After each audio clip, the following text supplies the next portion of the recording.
The road to $10,000 runs through Phoenix International Raceway. This is round number 2 of the NASCAR iRacing.com Pro Series and presented on ETV Motorsports Live by Double Clutch, helping you win on Monday.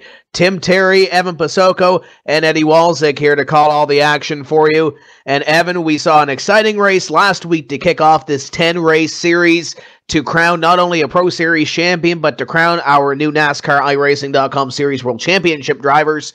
And we'll see another one here this evening at Phoenix, a little bit different than what we saw last week at Texas. Yeah, definitely. This racetrack only a mile in length. A very unique shape. You know, the build here on the iRacing service a little bit different than the current version in real life that the NASCAR Sprint Cup Series. But it's going to be a good race. You can almost call it a short track, a mile. It doesn't really classify as it, but we're going to see some beating and banging. You got to take a look at those restarts side by side into one. Are you going to want to be on the top? You're going to be on the bottom. And how do you take advantage of getting that number 1 pit stall by taking the pole tonight? And those drivers are qualifying as we speak. We'll have qualifying results when we do go racing here in a few moments' time. But looking back at last week's results, at the top of the board, it's Josh Berry, and he ended up taking away the victory over Kenny Humpy, Rich Doucette, Mitchell Hunt, Alex Warren, your top 5, Dylan Duval, Brian Day, Alex Scribner, Jared Crawford, who started from the pole position, and Jeremy Lukaska completed your top 10. One of the drivers that was really dominant throughout that race, led the most laps, 61 of them, in fact, was Chad Lawton. He had an incident with Mitchell Hunt in that event, and it took him out of contention well before the finish of the race. He finished back in 39th position, and when I look at that, it's obviously a hole. If you're new to this NASCAR iRacing.com Pro Series, these drivers have 10 races. They count their best 9 towards their championship chase. So, yes, that is a mulligan, and that will be essentially Chad Lawton's throwaway race, but he can't have another bad race in this series, and we've seen before, Evan, where sometimes you don't want to have a bad race, and sometimes it just ends up happening, so Chad Lawton can't really afford to have one more bad one.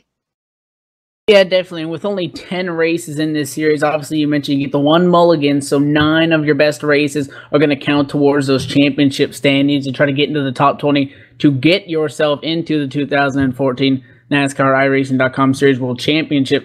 And also trying to get the championship in this series as well. You got to look back at that incident, though. It really shows that you have to be perfect all around the racetrack. Came down pit road, lost a spot, you know, not maybe the quickest stop that he was looking for, and ended up putting him on the high side, which is not what you wanted at the Texas Motor Speedway, evidently causing that incident because he had to be aggressive, try to get back down to the inside, and ended up getting him that 39th finishing position, which does put him 39th right now, actually 38th in the championship standings. Only 1 race in, but that's not what you want to see, especially when you look at the car that he had leading 61 laps the most.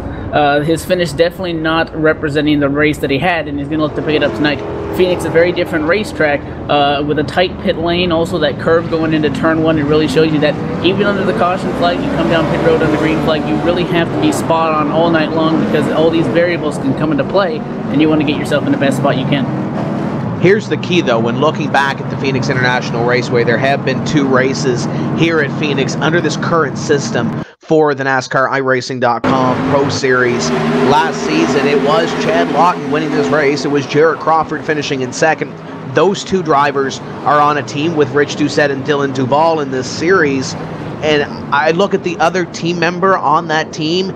He's pretty good at Phoenix, too, in this sim, and I'm looking at Kevin King, driver the number 29, Murph Dog, Alpine Stars, Hot Tamales, Chevrolet, and the NASCAR iRacing.com Series World Championship. He's really good at this racetrack. It's his wheelhouse, and with Chad running well here last season, Jarrett running well here last season, both off to great starts. Rich Doucette has momentum on that team as well, and Dylan Duval, not the finish that he wanted last week, but I'm sure he's going to... He finished 6th. I'm sure he wanted a little bit more in that, though. That's going to be a team to watch, not only this evening, but throughout this season. You talk about dominating teams. What used to be one-up motorsports, a lot of those drivers, Jarrett Crawford and Chad Lawton going over to this new team. You've got different race teams throughout this sim that are really dominant. Gale Force, Brian Day, I'm sure is going to be strong here this evening as well. There's a lot of teams that you're going to have to watch throughout the season. I think this one here that we just talked about, though, with Crawford and Lawton, Doucette, Duval, I think they're going to be the one to really watch here over these next 9 races. And definitely having a teammate out there on the racetrack definitely does not hurt, especially when we go to the plate tracks later on in the season. Obviously, the Daytona International Speedway coming up in about 2 weeks' time or so after we go to Homestead next week. It's going to help. And obviously, taking a look at about 46 drivers trying to qualify into tonight's race. Obviously, only 43 pit stalls on the racetrack. So that means 3 people are going to go home. We saw a similar scenario last week where we had about 6 drivers that didn't make it in. So if you go 0 for 2, then you're really going to have an uphill climb. Obviously, top 20 still achievable, but you really have to be spot on in practice and qualifying for that matter. Only 2 laps. You mess up, say, going into 3, coming out of 4, that's really going to hinder both of your laps. And how close that these times are. Last week, we almost saw all the times within 0.2 of a second. It's so close that you really cannot afford any mistakes, and being perfect gives you a shot at a checkered flag, but doesn't guarantee anything. Your drivers that did not qualify last week, Paul Kashiba, Tyler Laughlin, and Brandon Atkinson. Kashiba rebounded. He's going to start 6th this evening in the 32 car. Brandon Atkinson also in the show, going to start 34th. And Tyler Laughlin barely in the show, going to start 41st. At this point, we have Nick Morse, Kevin Burris, Billy Price, and Charlie Foster all on the outside looking in. 47 attempted time for this evening at Phoenix. And I say unofficially because with this sim, Evan, if you're new to iRacing, you have to sign up for the session that you're getting ready to race in. We have seen in the past where drivers either sign up for the wrong session or forget to sign up, period, and you end up with guys that are sitting there looking at a blank screen instead of looking at a sign-in screen or looking at a race screen. So unofficially right now, given that everybody in the 43-car field does decide to hit the right button, it's going to be Nick Morse, Kevin Burris, Billy Price, and Charlie Foster. And I look at Nick Morse and Kevin Burris. Those are 2 big names in this sim, and they're on the outside looking in, albeit by 2/100ths of a second.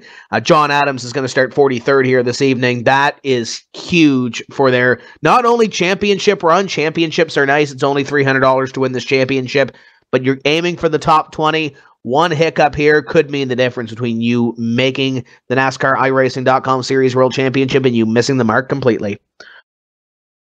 And definitely, again, you really have to look at the races that we're going to. Very interesting racetracks, obviously, on the schedule today. Phoenix, last week we were at the Texas Motor Speedway. We also see tracks like Homestead, Daytona, Michigan, New Hampshire, Charlotte, just to name a few. With only 9 counting for points, you mentioned we keep bringing this up. You have that drop week that possibly we may have seen from our driver last week, Chad Lawton, having those late race issues. You can't afford 2 bad races because there's such a small amount of races. And again, you mentioned this isn't only the road to the championship here, it's also the beginning of the road to $10,000 going into the 2014 NASCAR iRacing.com Series World Championships. So you really got to be spot on. A track like Phoenix, things can get pretty hairy, and these drivers are definitely going to be up on their toes for tonight's race. Last week, we saw a couple of early cautions. We saw a couple drivers even spin out on the pace lap trying to get those jitters out of the way. So hopefully tonight we're going to see a little bit of that, but they're going to start to get in a rhythm here as these weeks continue to tick on by and try to get themselves in position to be in that championship spot for this, and not only that top 20 to get into that championship next year. Before we get going, got about a minute or so before we go to the national anthem. I want to kick it down to Eddie Walczyk as well. Eddie has been here watching what's been going on. And Eddie, what are you seeing heading into this Phoenix International Raceway for round number 2? I'm pretty excited, to be honest with you. This track bodes well for good racing, and I see a lot of interesting guys at the front of the field that we just got done with qualifying. And with the racing we had last week, I'm pretty excited to see what kind of show these guys can put on today. It's going to be exciting, and we are going to kick it off in just a few moments' time. Glad you could be with us here on the ETV Entertainment Network, and the 2013 Season 4 Pro Series broadcast is presented by Double Clutch. Helping you win on Monday, we remind you as well that the Pro Series broadcasts are also simulcast on ETV Motorsports Radio, powered by the HD Radio Network at hdradionetwork.com, and you can get the mobile app from tunein.com. We are going trackside for opening ceremonies and our national anthem. Oh, say, can you see by the dawn's early light what so proudly we at the twilight's last gleaming, whose broad stripes and bright stars through the perilous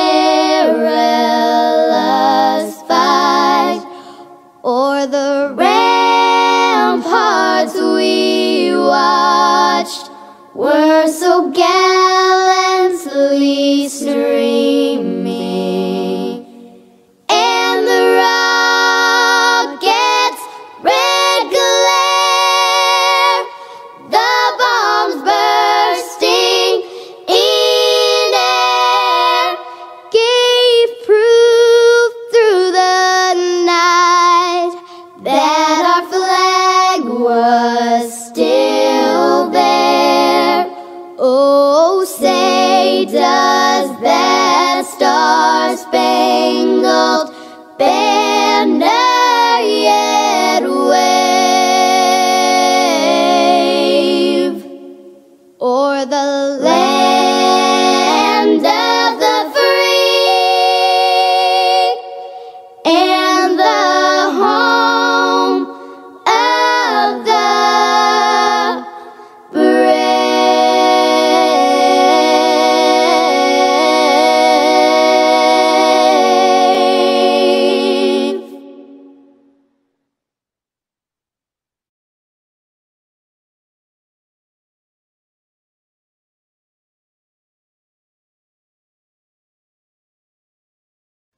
And there is our national anthem. We are getting ready to go racing in just a few moments' time. Drivers are now in their warm-up session. 5 minutes to go before we send these drivers off. Well, I guess it's 3 minutes now before we send these drivers off for round number 2 of 10 on the NASCAR iRacing.com Pro Series. And once again, we want to thank the fine folks at Double Clutch for providing the broadcasting here this season for the NASCAR iRacing.com Pro Series. Double Clutch provides multi-platform, cross-vertical fan engagement solutions for motorsport stakeholders.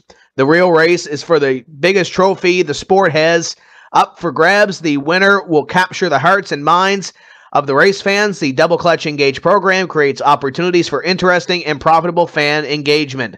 Double Clutch helps you win on Monday. For more information, please go to winonmonday.com as we still get our credentials into the racetrack. Evan, this is going to be exciting. You mentioned there might be a couple of cautions here, and we'll see as we go through the afternoon. And it's a short track. We might as well get to our starting grid right now because we have 43 to get through, and we'll start with the number 82 car on the pole, the core pipe, number 82 of Alex Warren, turning in a time of 26.137, and to the outside, another driver that's real good at qualifying, and also joined that team this week we talked about with Chad Lawton and Jared Crawford and the rest of the gang over there. It's Kenny Humpy. Got to look to that second row inside, starting in that third position. Could be the 83 of Jared Crawford. Definitely a fast race car driver as well. And also the 42 of Dylan Duvall going to be starting on his outside P4. Looking to back up a great finish last week as well. Chad Lawton trying to rebound. Actually, two drivers on this row trying to rebound. Chad Lawton on the inside and then 26, and to the outside, a driver that did not qualify last week. The 32 of Paul Kashiba going to start in 6th. Take a look at the inside of row number 4. 7th starting position, the 52 of Patrick Baldwin. Outside him is going to be the number 53 of Brandon Hawk. You got Josh Berry rolling off in position number 9, last week's winner. And to the outside, another driver that's no stranger to this iRacing sim. It's Dumpy, John Gorlinski in the 21. Inside row 6, the 57 of PJ Sturgis going to occupy position number 11. Outside him, the 12th starting position, Cody Bias in the 27. We got Brad Mayher rolling off from position number 13 into the outside. Former Online 500 winner, Trey Edson. Derek Crone's going to roll the 07 off onto the grid position number 15. And the 7 of Ashley Miller, P16. Steve Sheehan going to roll off from position number 17 in the 6 car to the outside. Mitchell Hunt in the RealLucky.com number 19. 19th starting position is the 17 of Justin Trombley. Outside of him, the 4 of Brian Day, position 20. Jeremy Lukaska going to roll off 21st into the outside, going to be the 47 of Chris Overland. Dane Miller rolling off position number 23 and 24th, the 10 of Ton Mustakas. Brandon Bowie rolls off from 25th to the outside, 96, not where he wants to start, Rich Doucette. 3 of Brandon Schmidt's going to hit the grid position 27 outside him. The 23 of Brandon Hoff in 28th. You see some of these drivers begin to get on the grid. Benjamin Burmeister going to roll off from position 29 and completing the top 30. It's the 50 of Alex Scribner. 30 of Robert Hall is going to take position number 31 and 32nd. The 89 of Landon Harrison. Lee Heron rolls off from position 33 into the outside. The 15 is Brandon Atkinson. 35th and 36th positions go to Brian Blackford and Kwame Ajay respectively. Justin Bolton rolls off from 37th and to the outside, Stephen Gilbert in the 37. Rob Ackley in the 22 is going to be starting back in the 39th spot, in the 48 of Brandon Chaburko, P40. And completing your field, Tyler Laughlin in the 51, the 157 of Andrew Fayash III, and John Adams in car number 84. You see your field on the front straightaway here at Phoenix. We are just a few short moments away from going. The pace car rolls off and the field will roll off behind. We have one pace lap before we go green. And we've seen some big wrecks here before in the past. We'll see if these drivers can get some laps in and maybe get to a long green flag run. We saw that last week. We saw a round of green flag pit stops. We saw Brian Blackford having a little bit of an altercation there to bring out the caution flag, which triggered off caution after caution after caution. At the end of that race, we'll see what these drivers can do here and see if we can get some momentum built and get some green flag running in for round number 2 of the NASCAR iRacing.com Pro Series from the Phoenix International Raceway. Round number 2 of 10 is set to go green. It's 156 laps around the flat 1 mile oval as the First Racing Ford Mustang pace car is set to head to the infield, and field will be in command of the Core Pipe Chevrolet of Alex Warren as he gets ready to put the hammer down. Pace car in 82. In command, Humpy to the outside. Here they come. Green flag flies. Great start for Alex Warren on the inside. Making it work, the 58, Kenny Humpy, going to hang on to position number 2, and the 83 of Crawford hanging on to 4th. Take a look at the 26 car of Chad Lawton on the inside. P5 trying to do work on a 42 of Duval. Duval's going to clear him down there on that dog leg over the 26 of Lawton. Going to get around the 32 of Kushiba as they try to single file out up front. 58, a Humpy into the fence at the lead position. Everybody scatters by except for 1, 2, 3, 4, 5. They're all piling in to this one here. Caution flag will fly, and it happened up in front with Warren and Humpy, and it looked like those two had a little bit of contact to spur this one off. And Evan, it starts by the 58 car going to the outside, and I don't see Alex Warren doing anything wrong there. If 58 making an aggressive move for the first lap, maybe the 82, you could argue Warren came up a little bit off that dog leg, maybe thinking he was cleared by that 58 car, but they were both all right. And then they got into the corner. It looks like the 58 really drove it in there of Kenny Humpy, trying to make something work, maybe pinched the 82 down, and, you know, just kind of got into that right side of the race car, got loose, went up into the wall, and everybody got by up front where they were single filed out. But back in that pack, remember, 43 cars on this track, not a lot of room. All those guys back there that were already 2-3 wide coming into this thing just could not avoid the 58, and several cars getting damaged. You see the 10s in it, the 47, the 23 car, the 50 is going to sneak on by, the 151 in the wall. A lot of contact, and they piled them in there in turn number 3 and 4. And that 58 of Kenny Humpy with some major damage hit it in the pit lane. I don't know if Laura Lawson can get an onboard camera with Tyler Laughlin in the number 51 car down the back straightaway going into that wreck. We mentioned a little bit earlier last week with some of those drivers not slowing up to get to a wreck. These drivers do have spotters. A lot of these drivers do have real spotters as opposed to being the in-game spotter that says car high, car low, cautions out. You have a real person in your ear. Tyler Laughlin didn't do a whole lot of effort to slow down for that wreck. When it was happening, he goes to the outside, trying to avoid the driver on the inside slowing down, and he pushes Andrew Fash III into that one and gets another little bit of middle groove there. That's a 51 at Tyler Laughlin. We'll see if Laura can get that queued up a little bit. Trying to go everywhere fast, Evan, and there wasn't really much of a fire there. Yeah, definitely. That and then it takes it back to the atmosphere of this Phoenix International Raceway. You call it a D-shaped tri-oval. However, the front straightaway is flat. It all comes down to that dog leg on the back straightaway. However, in the iRacing service, when this track was laser scanned and put into the game, it was before that dog leg was extended and that apron was paved. So you take a look there and you see the grass and there's a curb down there. That's something that these drivers don't want to get anywhere near. As you see them pace by there, that bright yellow curbing. That changes the atmosphere of this race a little bit. However, everybody on iRacing, this is the version of the track that they're used to. However, just an interesting fact there that no one's going to be throwing it down to the apron trying to make any moves, which makes it a lot thinner through that area of the racetrack, which could be the cause of what we just saw with the 82 getting a little bit tight there, and an aggressive move by Kenny Humping, the 58 on the top, trying to make something work on lap number 1. A lot tighter of a racetrack there, really thins out there as you go through that dogleg to head into 3 and 4. And unfortunately, that may have been one of the benefactors, or one of the factors rather, in that incident, because of the difference there on the racetrack. We should be doubled up and ready to go this time by, as the field will double up behind the first racing Ford Mustang pace car. And you mentioned it, it can get a little bit hairy off corner number 2. I say hairy because Harrison Weidlitz, one of our broadcasters over here in this Pro Series a couple seasons ago, had a little altercation coming off the corner, slid through that grass in the infield in the back straightaway, and ended up going for a wild ride down the back straightaway, and had a good season that year, but Phoenix definitely was not the strongest point on his NASCAR iRacing.com Pro Series, and that would be back in 2011, 2 years ago. So it can reach out and bite you if you are going the wrong way on the back straightaway and you end up in that grass and come out on that curbing in front of the field. We'll see what happens here. Alex Warren back in command of the field, pace car in. We'll see if the 82 can get away once again here. Green flag flies. It's Crawford to the outside, and here comes his teammate Duval to the inside, as Lawton and the 21 of Gorlinski nearly have a moment as Kashiba tries to pick up one on the inside in the 32.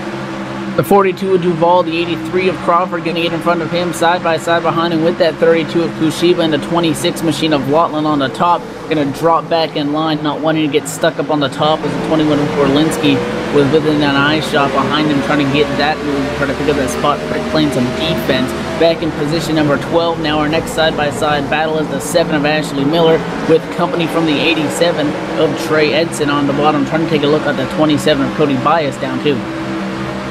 As they get going side by side, keep a half eye on the 32 car of Paul Kashiba. Kashiba is one of those drivers that does not waste any time getting to the front of the field, and he's on the 42 of Dylan Duval, coming out of corner number 4, looking for a hole or possibly trying to make himself a hole. He's got the 26 behind him, John Gorlinski, Pat Baldwin also following this little train. But if there's one driver to make a hole, you better believe it's Paul Kashiba. And after last week not qualifying for the first race, Kashiba already knows that he's in a hole. He's going to try to dig out of it. He knows it's go time, making an aggressive move, kind of knocking on the back bumper of the 42 of Duval about 2 laps ago that you touched on there. Sitting now about a car length off position number 4. Single file up front. These leaders going to try to get some green flag laps in now under their belt. But the best time to pick up spots at this racetrack, definitely going to be on the restart of track, where track position very key. You can spend 30 laps under the green flag and drive your ass off, pick up 3 spots, and then you get a wiggle going into the corner, and it's all gone just like that. So you really have to be on your toes and be aggressive but smart at the same time here. 9 laps in the book, working lap number 10. Alex Warren has about a 2-car length lead on the 83 of Jared Crawford, and then Duval has his hands completely full with driver number 32, Paul Kashiba. Chad Lawton completes your top 5 right now with Gorlinski, Baldwin, Hawk, Barry, and Bias. Your top 10, the 91 car, Josh Berry, continuing to work his way through the field, now up into the top 10, and looking at Brandon Hawk and the Racer Boost, number 53, as they go down the front straightaway and into corner number 1.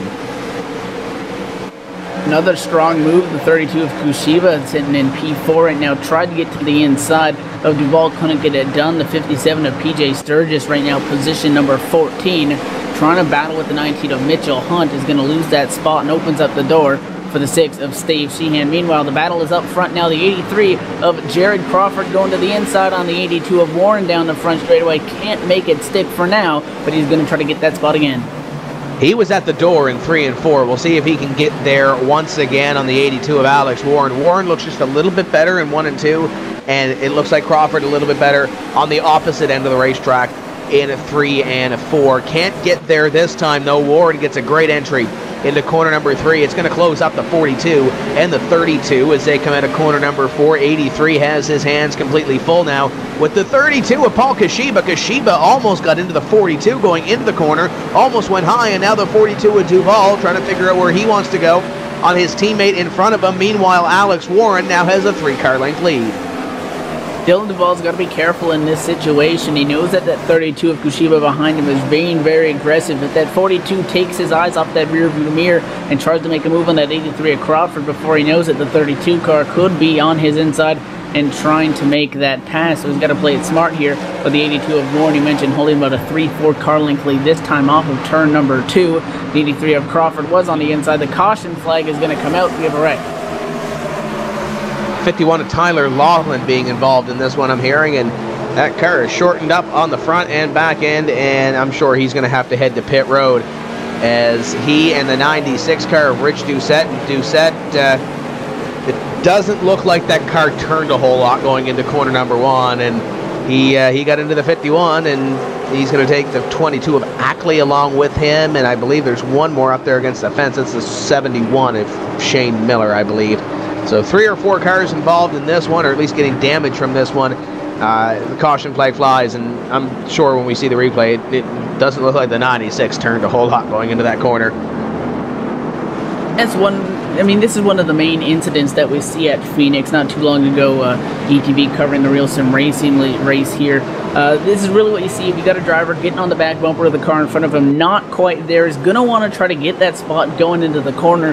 That's exactly what the deal was there with the 96 of Doucette going into the corner. Wasn't there, had to try to make an aggressive move, got on the brakes, and the car just slid right up the hill. He had that wheel turned all the way to the left and clipped that 51 machine of Laughlin, who, remember, this was a go or go home moment for him to try to get up into the championship at the top of the point standings after missing last week. Into the outside wall, 96 going to pick up some more damage from that as well. And I don't think that's going to be the last of those kinds of incidents that we see tonight, because it seems to be very common here, throwing it down into turn 1 when you want to be really aggressive and try to capitalize. Interesting pit strategy up in front. Alex Warren and a majority of the field onto pit road. Crawford, Duval, Lawton, and Hawk among them staying out 4 tires for the 82. He's down and away, and he will win the race off pit road over Paul Kashiba, John Gorlinski, Jeremy Lukaska, and Patrick Baldwin. But as we mentioned, it's Crawford, Duval, Lawton, Hawk, Atkinson staying out in front of the field. And actually Atkinson is 8 laps down, so I'm sure he was hoping for a free pass. But nevertheless, of our 39 lead lap cars, 3 of them stay out on the racetrack. Everybody else behind has 4 fresh tires. This could be fun. We have 2 laps before we go to the green flag, so let's take this opportunity right now to step away and get our first commercial break in under our belts. We work lap number 17 of 156 at the Phoenix International Raceway. This is the NASCAR iRacing.com Pro Series.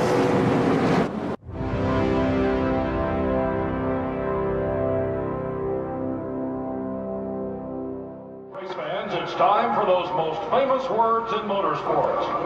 Drivers, start your engines!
Michael Conti comes up at corner number 4 and the checkered flag. He wins his first NASCAR iRacing.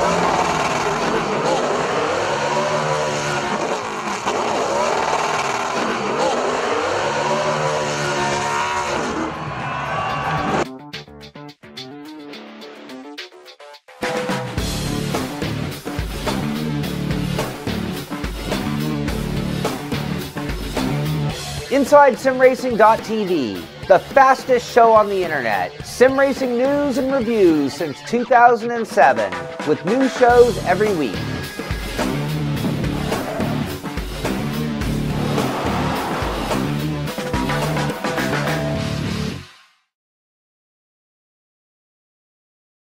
John Gorlinski to the inside in the 21 as we return to green flag racing.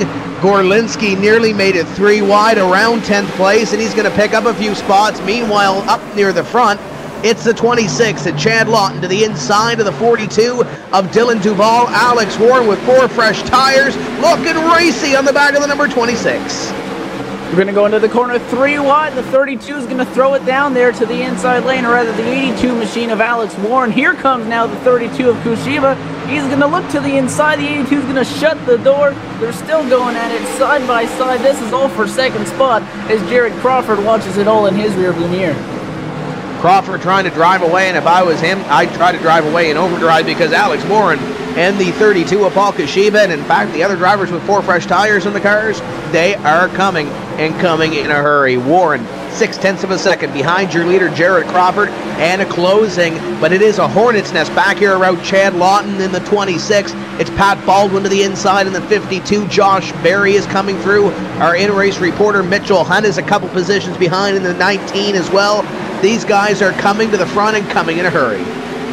The 36 car is going to go around. That is Justin Bolton, and the caution flag going to come back out right now at the Phoenix International Raceway after contact coming out of turn number 2 by the 47 machine of Chris Overland behind him. It looked like a 36 machine of Bolton checked up as they were swerving and going 2-3 wide in front of him, and the 47 gave him the boot. Tried to hang on, but the 36 spun around and caught that curbing. Actually went up and over through the grass and back out, kept it off the outside wall. Nobody else collected in it, but evidently bringing us under the 3rd caution flag of the night as things stack up off too. Remember I said about Harrison Wadlitz going through the infield and making that jump? Yeah, that's exactly what the 36 just did, and that's one thing you don't want to do. Slide through the infield and hit that little berm that's sitting there into the infield of that one. So the caution flag will fly. Rich Doucette also went through the infield there trying to avoid the rolling 36 car, but doesn't look like he has any damage to his race car. Jared Crawford leads the field, but it might not be for long when we go back to green because Alex Warren, Paul Kashiba, and a lot of these guys with 4 fresh tires, albeit on their race cars after 12 laps or so of green, they come back out on the racetrack and they're flat flying. So maybe the staying out strategy, not the one to play if you're out in front and trying to get track position.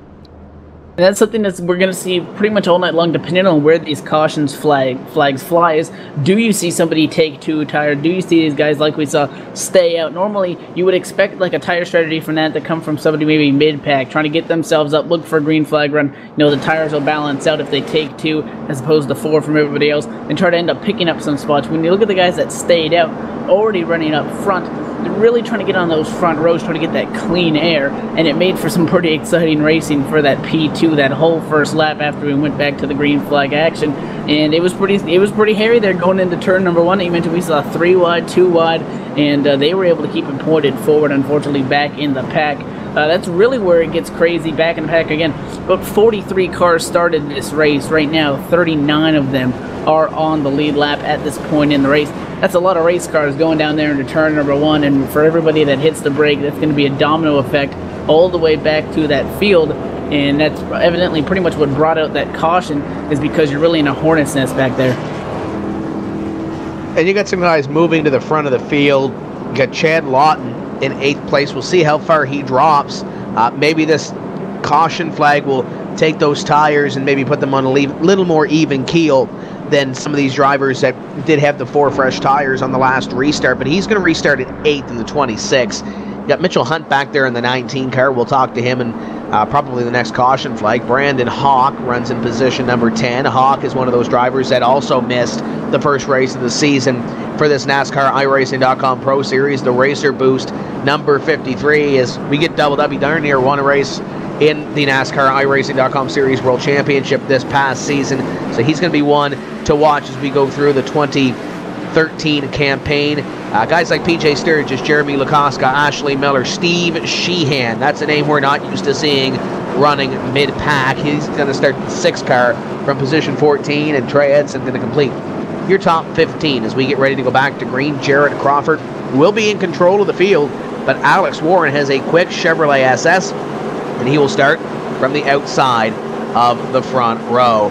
Paul Kashiba, Dylan Duval, and John Gorlinski, your top 5. How hard do you push here if you have the 4 fresh tires to try to get in front of some of these other drivers? How key is track position going to be? We are about to complete lap 25 of 156. Still a long way to go. Pace car in, Crawford gone. Green flag flies. Warren caught sleeping on that restart. Here comes Kashiba. Kashiba looking to the inside in the number 32 car. Gorlinski looking at the 42 as these guys chase down a Crawford. It's side by side. Kashiba to the inside. Crawford wasted no time on that restart. He got going, but the battle is for second. That 32 of Kashiba on the inside, trying to get around the 82. Alex Warren going to go up the hill after being caught sleeping on that start, and move the 32 of Kashiba up now to position number 2, just a little bit back from race leader right now as they continue to go through. 91 machine of Josh Berry looking to the inside in turn 1, position 7, nearly making contact with the 26 of Chad Lawton. He's going to allow the 52 machine of Patrick Baldwin to hold on to that 6th position after challenging on the inside down the front. Kashiba in the 32 looks racy up in front. Alex Warren missed the mark in corner number 3. He falls off the back bumper as the 32 going to look to the inside here, maybe going into corner number 1. 83 to the outside, gives a little bit of room to the 32. 32 opens the door, and Paul Kashiba is door to door with your leader at a corner number 2. The 82 of Alex Warren looks on from behind. Can Kashiba get that run into corner number 3? 83 slides up the racetrack, and we will have a new leader at Phoenix. 32 of Paul Kashiba going to go to the top of the board. See that machine hanging on the top side. The 83 of Crawford not giving up, almost contact into 3, and that's going to seal the deal. The 32 of Kashiba is going to hang on now and assert himself in position number 1. The 82 of Warren not able to capitalize on any of that, remains in the 3rd position right now as they run. Everybody else single filing out. A side-by-side battle that's been going on for a while as the 53 of Brandon Hawk on the outside, trying to make something work with the 04 of Jeremy Lukoska. Lukoska battling him for that position side-by-side by the stripe. They've been like this about the last 2 laps since we went back to the green flag, but looks like the 04 is going to prevail. The 53 still hanging tough, but keeping on that 6 also of Steve Sheehan taking a look to the inside as well. Yeah, they're going to continue to look to the inside. The inside line at this point is the place to be. We did see Humpy try to go to the outside on that first lap, but nothing doing there as the 6 and 53 get mighty close. It looks like the 53 may have a spot in line here if Lukoska can get going, but it's the 04 continuing to stay on the inside, almost up the racetrack a little bit. The 53 car going to have to hold at the 6. Now looking to the inside is Steve Sheehan, looking to pick up one more spot. Meanwhile, it's status quo up in front. You mentioned it, Evan. This is the best battle you're seeing on the racetrack right now. Brandon Hawk trying to hold off Steve Sheehan in the 6, and a little close quarters coming out of corner number 4. And definitely going into turn number 1, it's going to be Sheehan with the advantage on that inside lane. The 53 is going to try to hang on. He'll get that run coming off a 2, but unfortunately the 6 is going to clear him, so move that 53 back into the 15th position right now. Company right behind them, the 00 of Brad Mahar, trying to make something work, almost had to check up, almost getting into that right rear quarter panel of that 53 machine. They have single filed out, but now we're going to double file again back up front. The 26 of Chad Lawton continuing to try to march forward, now taking a look to the inside of the 52 of Baldwin through 1 and 2. And it may be Baldwin in the 52 trying to push forward as opposed to the 26. Lawton started in 8th, and he's looking to try to get back up here a little bit. The 52 trying to hold his own on the outside. Pat Baldwin in the Verb number 52. Here comes the 19 of Mitchell Hunt, also looking to pick up something there as the 52 may have picked up the wall off corner number 4. Came mighty close to it if he did. 52 of Baldwin trying to make something happen. The RealLucky.com number 19 of Mitchell Hunt looking at the battle in front of him. He's got a front row seat for it. He's also got PJ Sturgis, Ashley Miller, and Trey Edson behind, looking to come through whatever line starts to move here with the 52 and a 26 car. This is your battle for 7th coming up at a corner number 4. We will have 34 laps completed this time by. They're hanging there side by side, still going into one. So close there at the 26 of Lawton, almost pushing up the racetrack a little bit. He is not going to give up, though. Can the 52 clear him through the dog leg? The 26 going to get that inside, and right there picks it up and going to throw it back down into turn number 3. They have been going at it for a while. The 26 is battling that race car, trying to keep it down there and trying to keep that momentum with that 52 machine. The 52 getting real close to the wall again as Baldwin tries to clear him going into one. Can't do it, and almost contact as the 26 of Lawton almost pushes up the racetrack, and now he's going to stick the nose back into on the inside. And there's the 19 of Mitchell Hunt trying to go to the outside line of the 26 of Chad Lawton. And you got to believe, you're on the inside line, you think you might have a little bit faster car. The 52 of Pat Baldwin comes down, nearly pinches the 26 off, and the 26 car almost goes around off corner number 4. He's going to lose 1, 2, 3 positions. It was a hell of a save, but he's going to lose a ton of time here. And I was about to say, if you're Chad Lawton going into the corner, obviously you're on no tires compared to 4 tires that the number 52 has on the outside. As you look at the replay of the 26 on the inside, keep pinching it off going down into the corner. You really got to get frustrated a little bit, and it might have shown there as the 26 tried to get that position and it did not work. The 7 and the 57 going to trade paint down the front straightaway. PJ Sturgis and Ashley Miller going side by side, battling for the 9th spot. The 7 of Ashley Miller on the inside with the advantage this time, coming off a 2 and through that dogleg. 57 showing some sparks from that outside wall, and the 7 machine of Miller looks like they're going to pick up that position this time through 3 and 4, as they will get that right there on corner exit. Now you see the 87 of Trey Edson going to the inside lane, trying to battle for something. He'll try to throw it down there into one. His nose was just there. He's able to hang on to it, not push up the racetrack, and try to pick up another spot as well. Great battles throughout this pack. Top 10 are single file right now as Paul Kashiba continues to lead out in front in the 32 car. Crawford and Warren continue to do their battle for position number 2.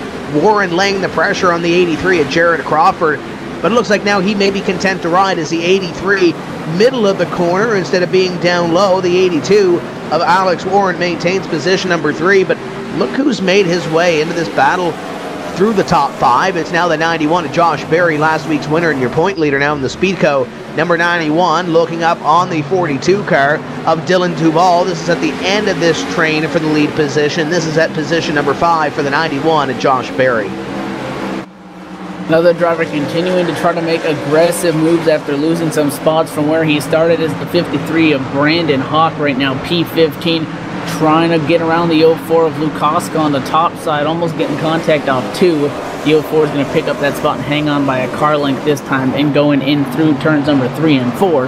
But the 53 of Brandon Hawk definitely trying to make some aggressive moves here in these last few laps since we went back to the green flag, trying to pick up spots, and you see he's not going to be shy of it, going to stick that nose in there and try to make something work going into turn number 1 as he continues to try to battle that position number 14 up for grabs. Trying to get to the inside of the 04. It looks like he has got there. Lukaska going to try to fight back on that outside line as they go side by side for the position. Brad Mayhar behind, trying to find an open door on either the 04 or the 53. He may not be able to get there at a corner number 4. The 00 looking to the inside now of the 04, going down into the corner. Not going to get there for the 00 of Brad Mayhar. I did see out of the corner of my eye Trey Edson is going to gain a position up in front, but then behind, it's side by side with Steve Sheehan and PJ Sturgis on the outside. Chad Lawton trying to gain back some of these positions that he lost. He's going to gain 1 on Sturgis in the 57. Coming up at a corner number 4, they drag race down the front straightaway and into corner number 1 of 43 laps completed. The 57 trying to pull in line behind the 26 of Lawton, and there goes the 53 of Brandon Hawk now again trying to make an aggressive move to the inside. This time through the dogleg. 53 and the 57 are door by door going into 3. 53 with the advantage on corner entry. The 57 car of Sturgis can't hang on and is going to take that opportunity to slide back in line and not get left out there on the high lane. So Hill will pull back in line and take back position number 14 after starting this race. P11. He's been constantly battling with the race cars and lap traffic around him, cars that he's racing for position rather, all night long. Tough part being there right on the edge of the top 10, continuously having a battle there, and on that top lane he has just not been able to make it work to this point in the race, and is going to try to pick up some spots here as we continue to work under a green flag condition. 91 of Barry, mentioned him a little bit earlier. He just made the pass on Duval, and your second and third place drivers may be shaking in their boots now, because here comes the Speedco 91 to the inside of the 82 of Alex Warren. Josh Berry moves to position number 3, and he will chase down Jared Crawford and Paul Kashiba in front of him for the lead position. The 91 car is on it this evening, and we saw it in the long green flag run that we had at Texas. He's pretty good at these long runs, and the 91 is showing it here as he chases down the second place driver, Jared Crawford.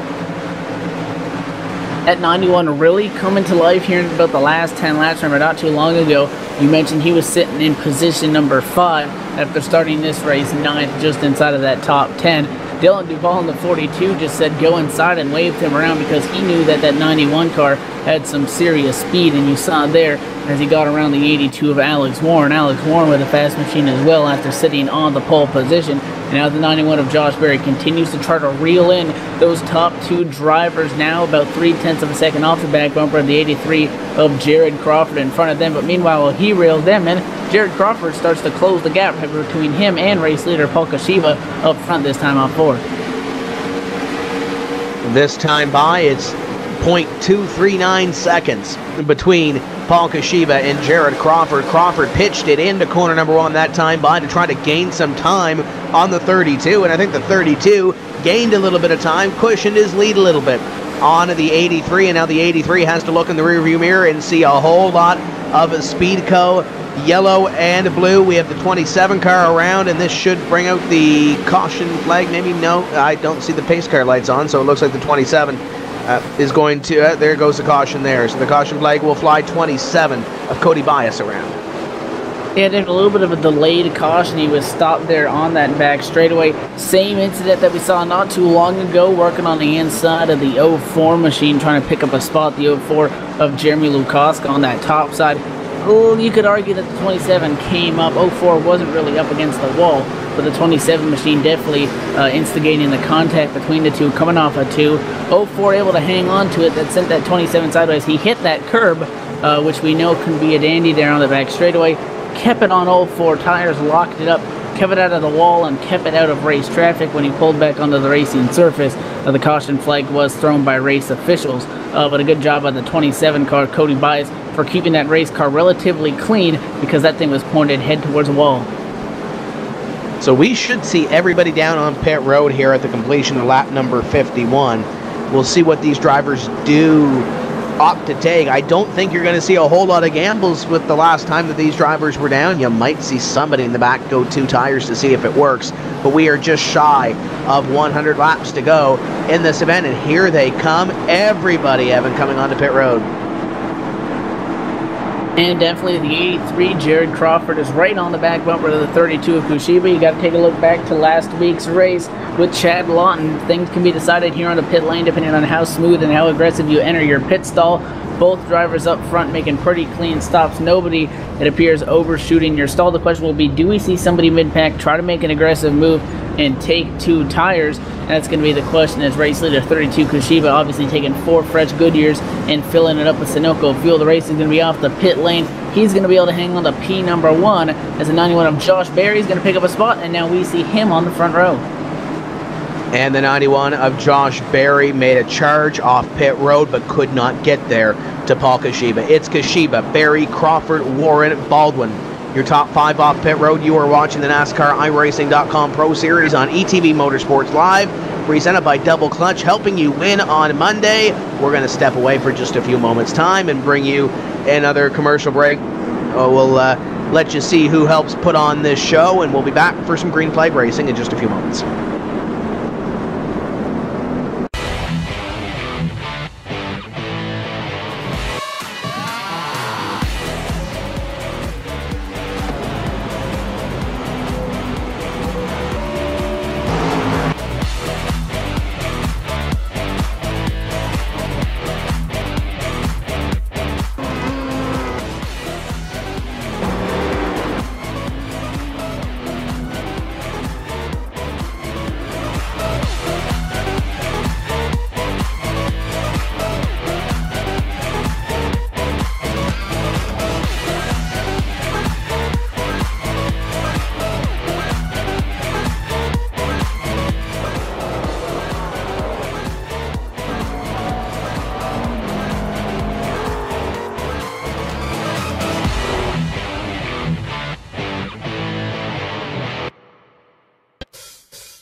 serious online racing enthusiast, you need Derek Spear Design, maker of high-quality, custom-built, and 50 caliber strong simulation racing products like button boxes, shifter pedals, component parts, and more. The advantage a championship sim racing driver needs. Rated 10 out of 10 by Inside Sim Racing TV. Check out his line of top-shelf sim racing products reasonably priced at DerekSpearDesigns.com and buckle in for a no-nonsense ride. DerekSpearDesigns.com today, cowboy.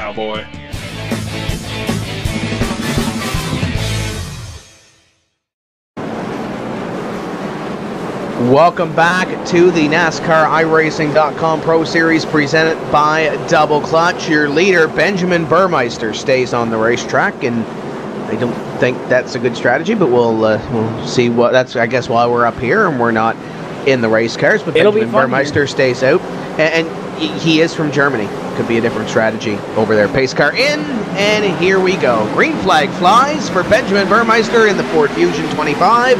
And on the outside, it's Paul Kashiba in the 32. This might help Josh Berry a little bit here. If the 25 gets going, he's not going to get going. And Kashiba is going to get the lead, and this could be very large for the 25 of Benjamin Burmeister. Definitely not having the tires that he needs to hang with these guys. Look at the 52 of Patrick Baldwin through the middle, making it 3 wide. Now he's up top on the 91 of Berry as the 25 sinks like a rock on that top lane. Burmeister can't do anything with those tires and now finds himself in a feeding frenzy of cars with 4 fresh tires right behind him. Has contact between the 53 and the 87 behind him. The 25 hooks the 00, and the 25 is stuck in the fence. Caution flag will fly for Benjamin Burmeister and Brad Mayher. That's tough, Evan. I don't want to say you could see it coming, but the 25 car, it's a pit strategy. He has every right to be up there, but the 25 was pretty slow there on those last 2 laps, and you see the 25 and the 00 making contact with all those cars going 3 wide on the inside of that number 25. That was a very questionable call, to say at the least. It's not like he came down the pit lane and took 2 tires. That was a pretty good green flag run before we got, and he was just dropping through the field. And again, another incident that we see right in that dogleg where things tighten up. The 25 car starts to turn down. 00. Hello, I'm on your inside lane, maybe making it 3 wide. He had to make the aggressive move or he was going to get stuck behind that 25, evidently turning that 00 into the fence, getting stuck in the fence. And I think the 25 got flipped upside down and got stuck in the fence as well, up into the catch fencing. So 2 tough hits for both of those cars. But it was an interesting pit call, and evidently going to end up with that caution. But it did not look like that was going to go good from the green flag. Let's see if we can't get a hold of our in-race reporter, Mitchell Hunt, driver of the number 19. It's Tim Terry up here in the booth. You got a copy? Yeah, I got you guys. Running in position number 6 right now, and slowly working your way to the front of the field after starting back in position number 18. What's it going to take to pass these 5 cars in front of you and get to the front? Hopefully the outside. I can start out there each restart if we have more cautions. It's definitely rolling the better through 1 and 2. It definitely helps down the back straight there. I'm also liking green flag runs, so hopefully we can get another. Hopefully the race can just go green from here on out. That'd be nice.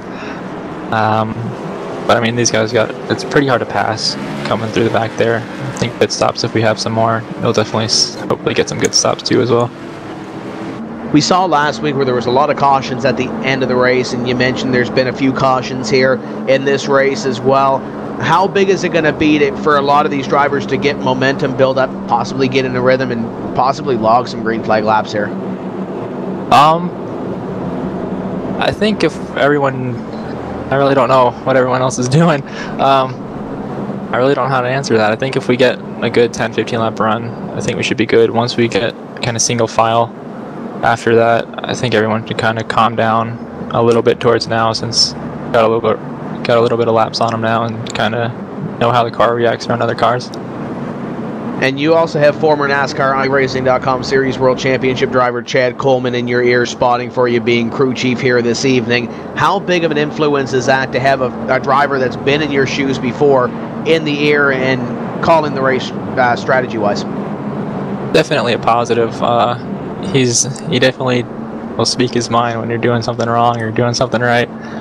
So far, it's been pretty good. He's got a lot of kind of insight.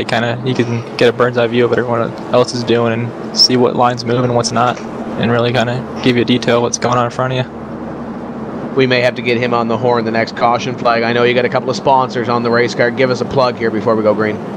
Yeah, reallucky.com. They're located down West Palm Beach, Florida. They do deep sea fishing off the coast there. They do some inland fishing too for so they'll fish. They do half-day trips, full-day trips. It's if you're ever down there, definitely go check it out.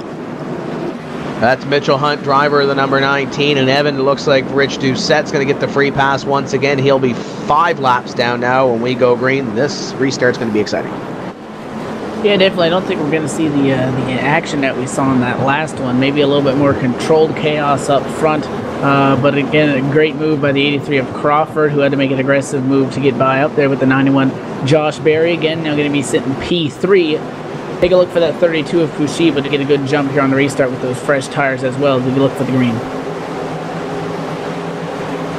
There goes the pace car, and here comes the field. Paul Kushiba on the hammer, and what a start for the number 32 car. Green flag in the air, and it's side by side for position number 2 is the 83, and the 91 going to go at it as Josh Berry going to try to take the spot.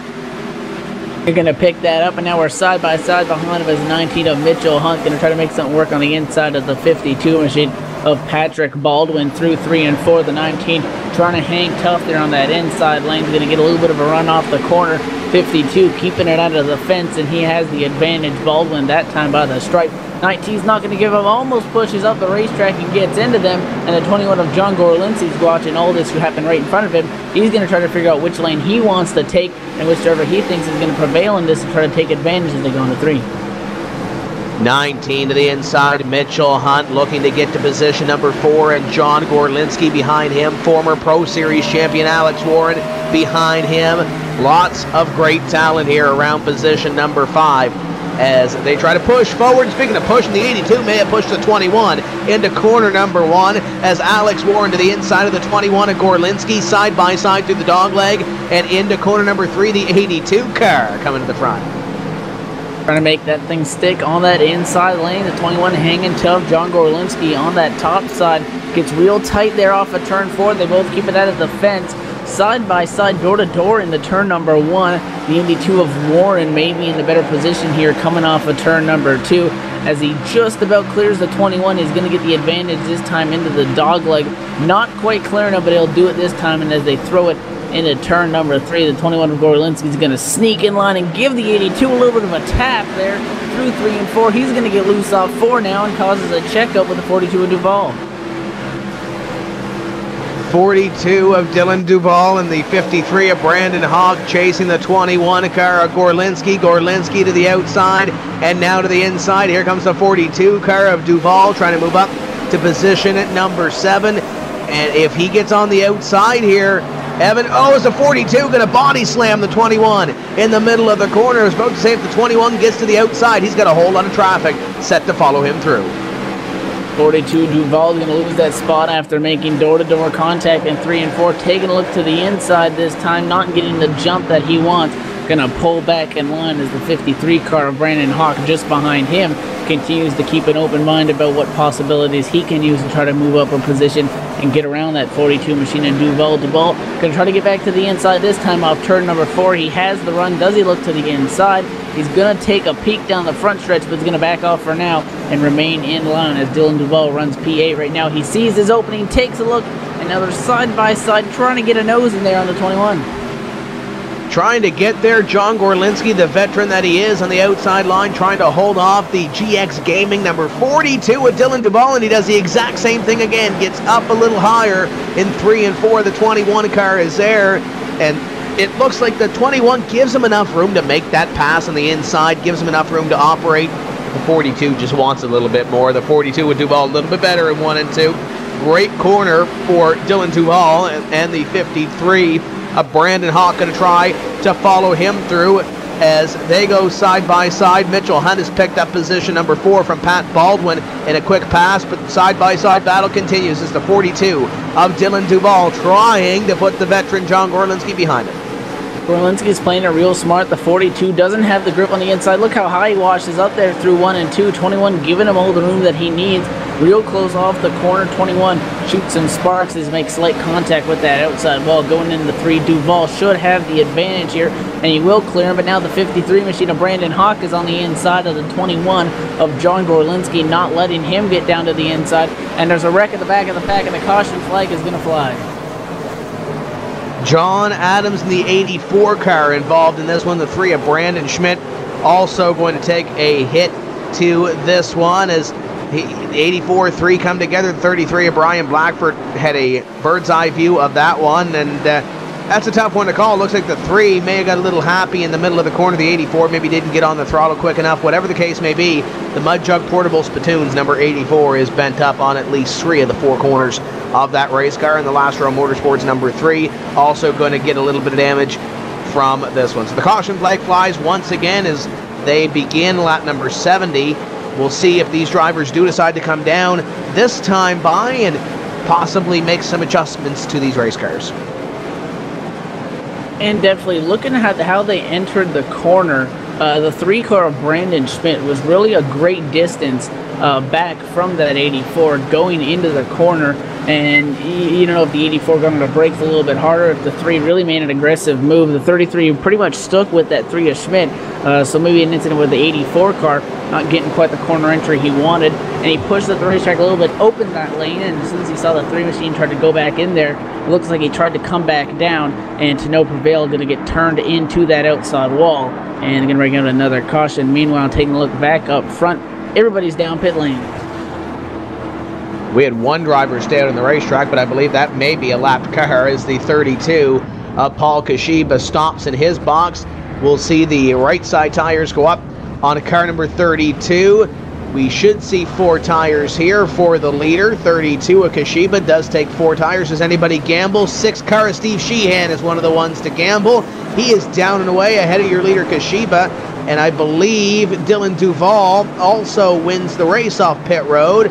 And it's because he took 2 tires in the GX Gaming number 42. So it's Duval, Sheehan on 2 tires apiece. Paul Kashiba, Jared Crawford, and Pat Baldwin top 5 off pit road. And I think a great move there by the 6 machine of Steve Sheehan. That's where you expect somebody mid-pack to make the move. Sitting P14 when he came down the pit lane. That's pretty much the best spot to do it from, to get those 2 tires. You barely beat the leaders out of the pit lane, and you get yourself that track position, and he doesn't really make any sort of a drastic move, and I think that was a well-played move on the part of that number 6 machine. Dylan Duval, we know he's been fast, we know he's been aggressive. He hasn't been able to quite get that car to stick on that inside lane through 3 and 4, so let's see how that thing handles with only fresh right side rubber on that race car when we look back to the green flag. Currently working lap number 73 of 156 laps at the Phoenix International Raceway. You know, I'm excited to see what Dylan Duval can do here, and I'm not questioning the move. He was in the top 10, back half of the top 10 coming in, takes that 2 tire gamble, and now he's sitting up there up in front of the field. I don't know if it's a good call or not. If you would have taken 4 tires, you probably still would have been 7th or 8th within the top 10. We'll see how that move shakes out for Dylan Duval. ETV Entertainment Network, you're watching this here this evening. The industry experts in simulation racing and broadcasting has recently completed a rebranding exercise that will take online motorsports to a new level, combining real with virtual, together with the HD Radio Network and Double Clutch Engage. ETV Entertainment Network Media now features an all-new ETV Motorsports Live and ETV Motorsports Radio. To find out more about our new exciting concept, contact us at etv-entertainment.com. And we mentioned ETV Motorsports Radio, simulcasting the Pro Series on ETV Motorsports Radio. ETV Motorsports Radio now features daily, live, and syndicated motorsports entertainment content like the Down and Dirty Off-Road Radio Show, Pit Pass Moto, Victory Lane Radio, All Wheel Live, and yes, the fun and funky, the Late Night Beer Fest, BS and Back Talk Live. ETV Motorsports Radio featured in the sports section of iTunes. Get the mobile app from tunein.com and look for us on the Windows Media Guide, ETV Motorsports Radio on the HD Radio Network. We're getting ready to go back to green. The first racing Ford Mustang pace car has the lights turned off. It's the 42 of Dylan Duval getting ready to lead this field to green. Pace car in. 74 completed here. Duval is gone. A green flag flies. Sheehan on the outside, and we'll see what Paul Kashiba can do and how quickly he can possibly get back to the front. A little bit of a checkup on the outside line. 32 to the inside of the 6. Going to make it look easy here possibly. 6 car going to get cleared by the 32. And here comes the 83 of Jarrett Crawford. Crawford to the inside. Crawford really throwed it in there to turn number 3. He's going to clear that 6 machine, but not by much. 6 right on his back bumper off the corner. But nonetheless, Jared Crawford now going to move up into position number 3. The 6 machine going to go from 2nd to 4th. After all that, the caution flag going to fly. The 50 car is going to go around off turn number 4. That is Alex Scribner on the front straightaway. And the caution flag going to fly after making contact, getting loose off 4. And got a 1-ticket ride into that inside wall. Top 10 in the point standings for Alex Scribner, and that team's going to have to try to bend out the back end of that Gale Force Sim Racing number 50 after that little bit of contact there with, I believe, that may have been the 07 car, Derek Crone, coming off of corner number 4, upset the handling on the 50, and looked like the 50 was a little bit loose there coming out of corner number 4 as well. That may have led to the contact with the 07, and the 89 of Landon Harrison was right there as well, as Harrison is going to squeak by here with minimal damage, if any, to the 89 car. So Harrison, one of those veterans of the NASCAR iRacing.com Series World Championship, struggled in race 1, and now he's sitting in position number 20 right now, and by struggled, wasn't near the front for most of the race, and comes away with a mid-pack finish in that event, 22nd in race number 1 at Texas, now running 20th. And you would think, you know, averages, I average 20th, 22nd, thereabouts each race. I'm going to finish in the top 20 in points. But sometimes that math doesn't quite work out the way you want it to. So I'm sure Landon Harrison looking for something a little bit more here as we work lap number 77 of this 156 lap event. As we're getting to that halfway point now in this event, as these drivers begin to try to strategize and try to move their way to the front for the second half of this event.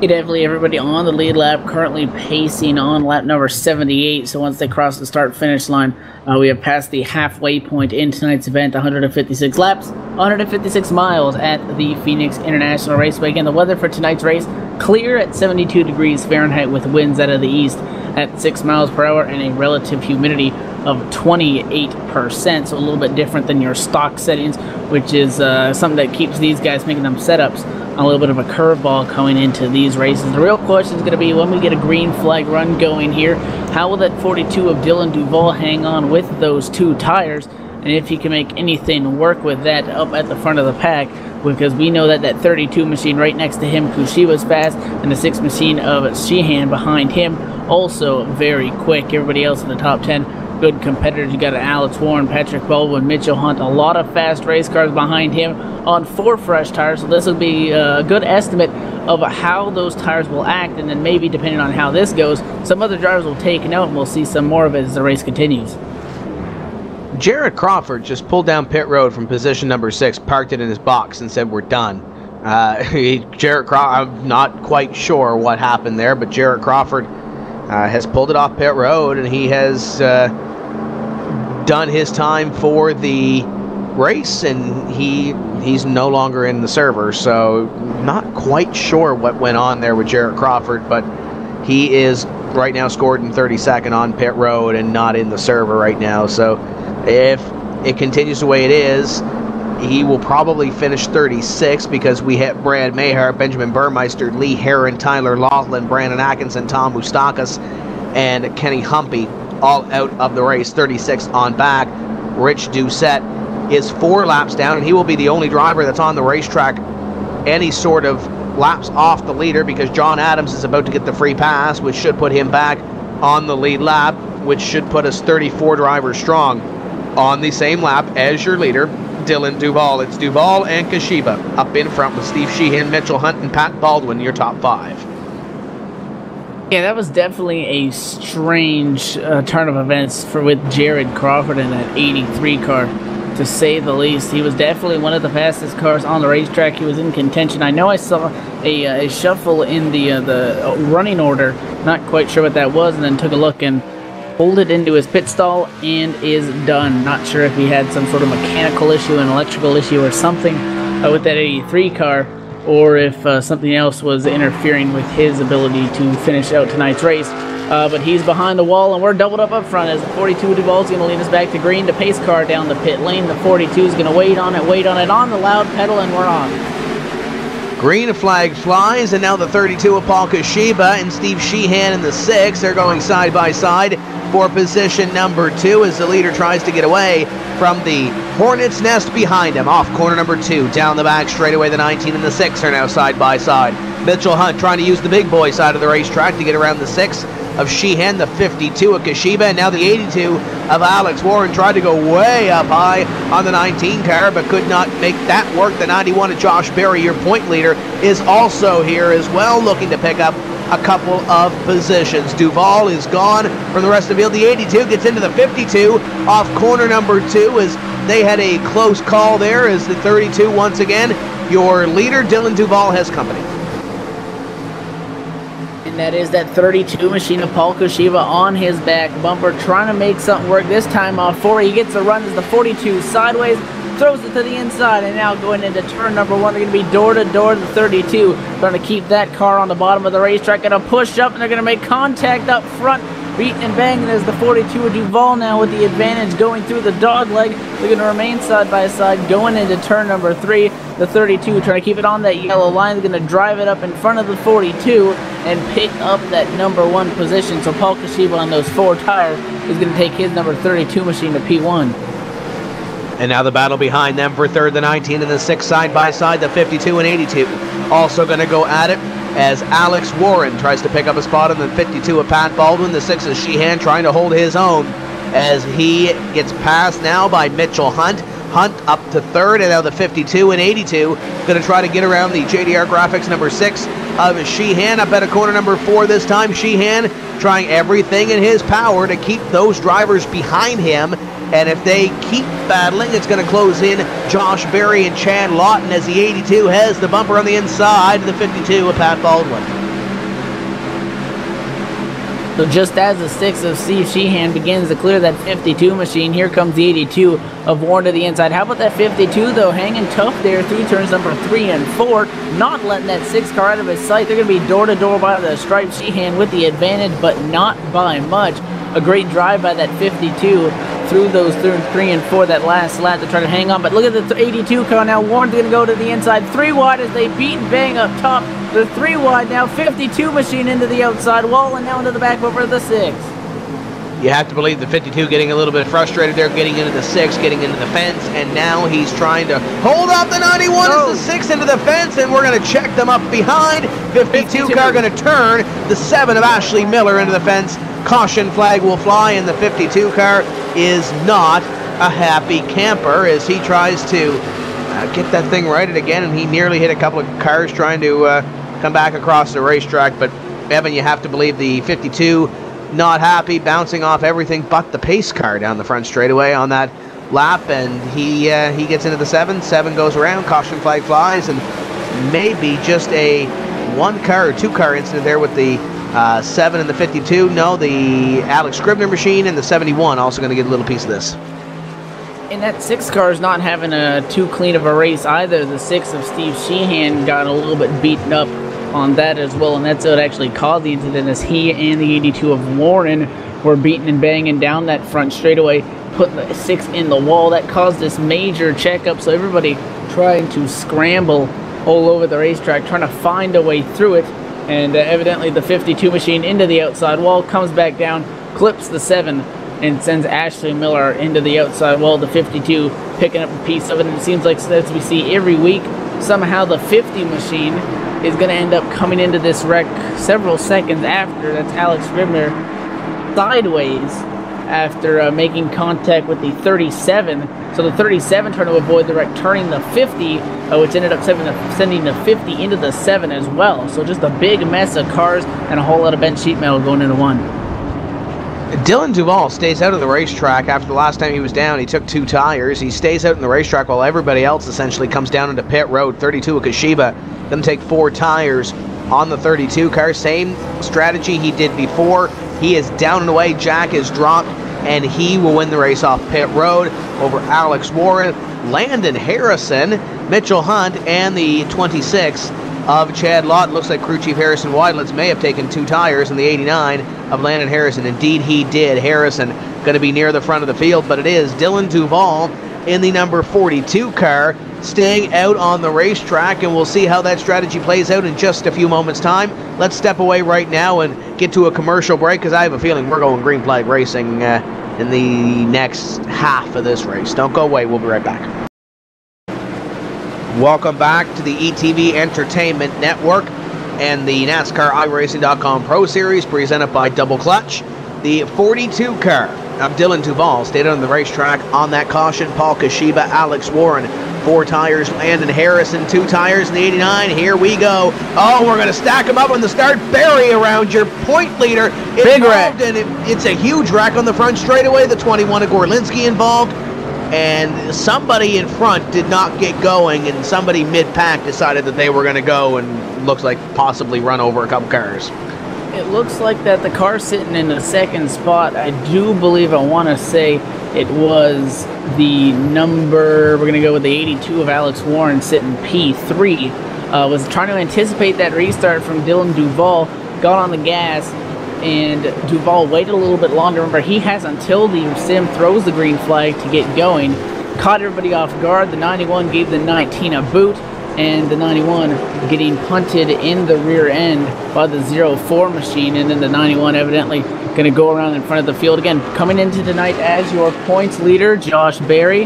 Not what he was looking for, because he was sideways, got hit by 3, 4, 5 cars, and they just plugged that whole front straightaway and piled them in. So another big wreck on the restart. Brandon Hockenball, PJ Sturgis, Justin Trombley, Brian Day. We haven't talked a whole lot about Day in the 4, but he's always strong.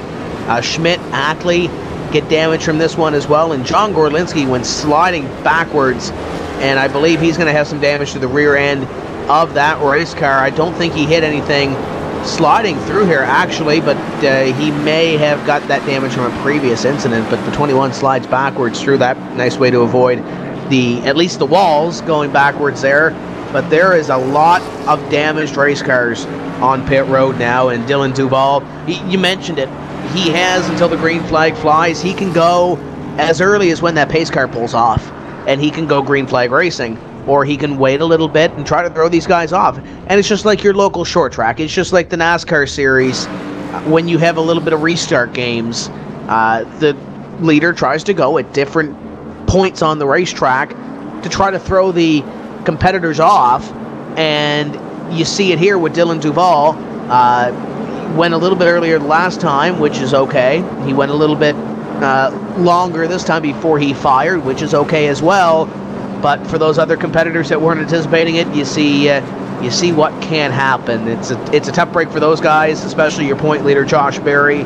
This may be that mulligan race we talked about earlier. I'm sure the 91 team, though, is going to try to get that car back out on the racetrack as he sits on pit road right now as the field just went by. You have to compare that to Chad Lawton's race last week. Such a great race going for that 91 team, sitting up there in the high top 10 positions after coming into the night as your points leader. It was looking good, but trouble can find you anywhere on the racetrack, and it's hard to place blame. Again, Duval's been pretty much going right when that pace car gets down to the pit lane, and that's why you saw that 82 machine of Morin try to anticipate when he would go, evidently causing a big checkup and piling him in there. I don't know how Duval's going to last, though, on these tires. Again, he stayed out, or rather, he took 2 tires, everybody else took 4, then he stays out and everybody else goes down the pit lane. We've seen what that caused already earlier on in tonight's race, so that 42 better have both hands tight on that steering wheel when he go back green. 91 car Barry will pull away from pit road. Now he is 1 lap down, and there's a lot of drivers on this field right now that are 1 or more laps down due to the last 2 caution flags with attrition. I believe 24 is the number that we are shooting for right now that are on the lead lap at this point, as the 42 car of Dylan Duval and the 32 of Paul Kashiba will get ready to go back to green. in just a few moments' time. Lights are still on the pace car, so it's another lap and a half before we do go green flag racing. So we want to thank the fine folks at Inside Sim Racing. They sponsored the Thursday Night Real Sim Racing Asphalt Assault Series. Inside Sim Racing is your first and best choice for all the news and reviews in online motorsports. Join Darren and Sean for the latest and greatest in product reviews, simulation auto racing games for the PC and Xbox crowds, from steering wheels to full-size racing rigs, updates on popular racing games, and a whole lot more. It's the yellow pages of online auto racing. Inside Sim Racing has it all. Be sure to visit them at LSRTV.com. And also, Derek Spear Design is in part sponsoring that RSR Asphalt Assault Series on Thursdays. Derek Spear Designs manufactures top-shelf simulation racing components such as pedals, shifters, button boxes, and much more. Reasonably priced, this is the kind of gear a champion sim racing driver needs. You can visit them at DerekSpearDesigns.com. Field is doubled up and getting ready to go back to green. We have completed 96 of the 156 laps here this evening.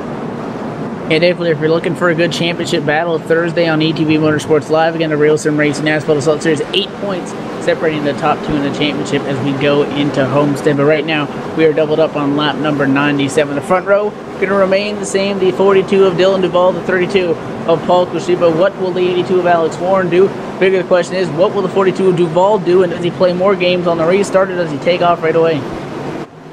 We'll see what he does here. You'd have to believe if you're Dylan Duval, you might try to switch it up, maybe go when the pace car goes off this time by to try to throw everybody for a loop. Pace car is in. Duval waiting a little bit here. There he goes. Green flag flies of 42. A little bit cleaner start this time. Top three, top four. Get a little bit of separation, and now the 26 of Chad Lawton going to look to the inside of the 89 of Landon Harrison. The Viper on the outside trying to hold on as the 19 car also trying to get to the inside of the 89 of Landon Harrison, keeping half eye on the lead as the 32 goes to the inside of the 42, tries to get there, can't get there, into corner number 3.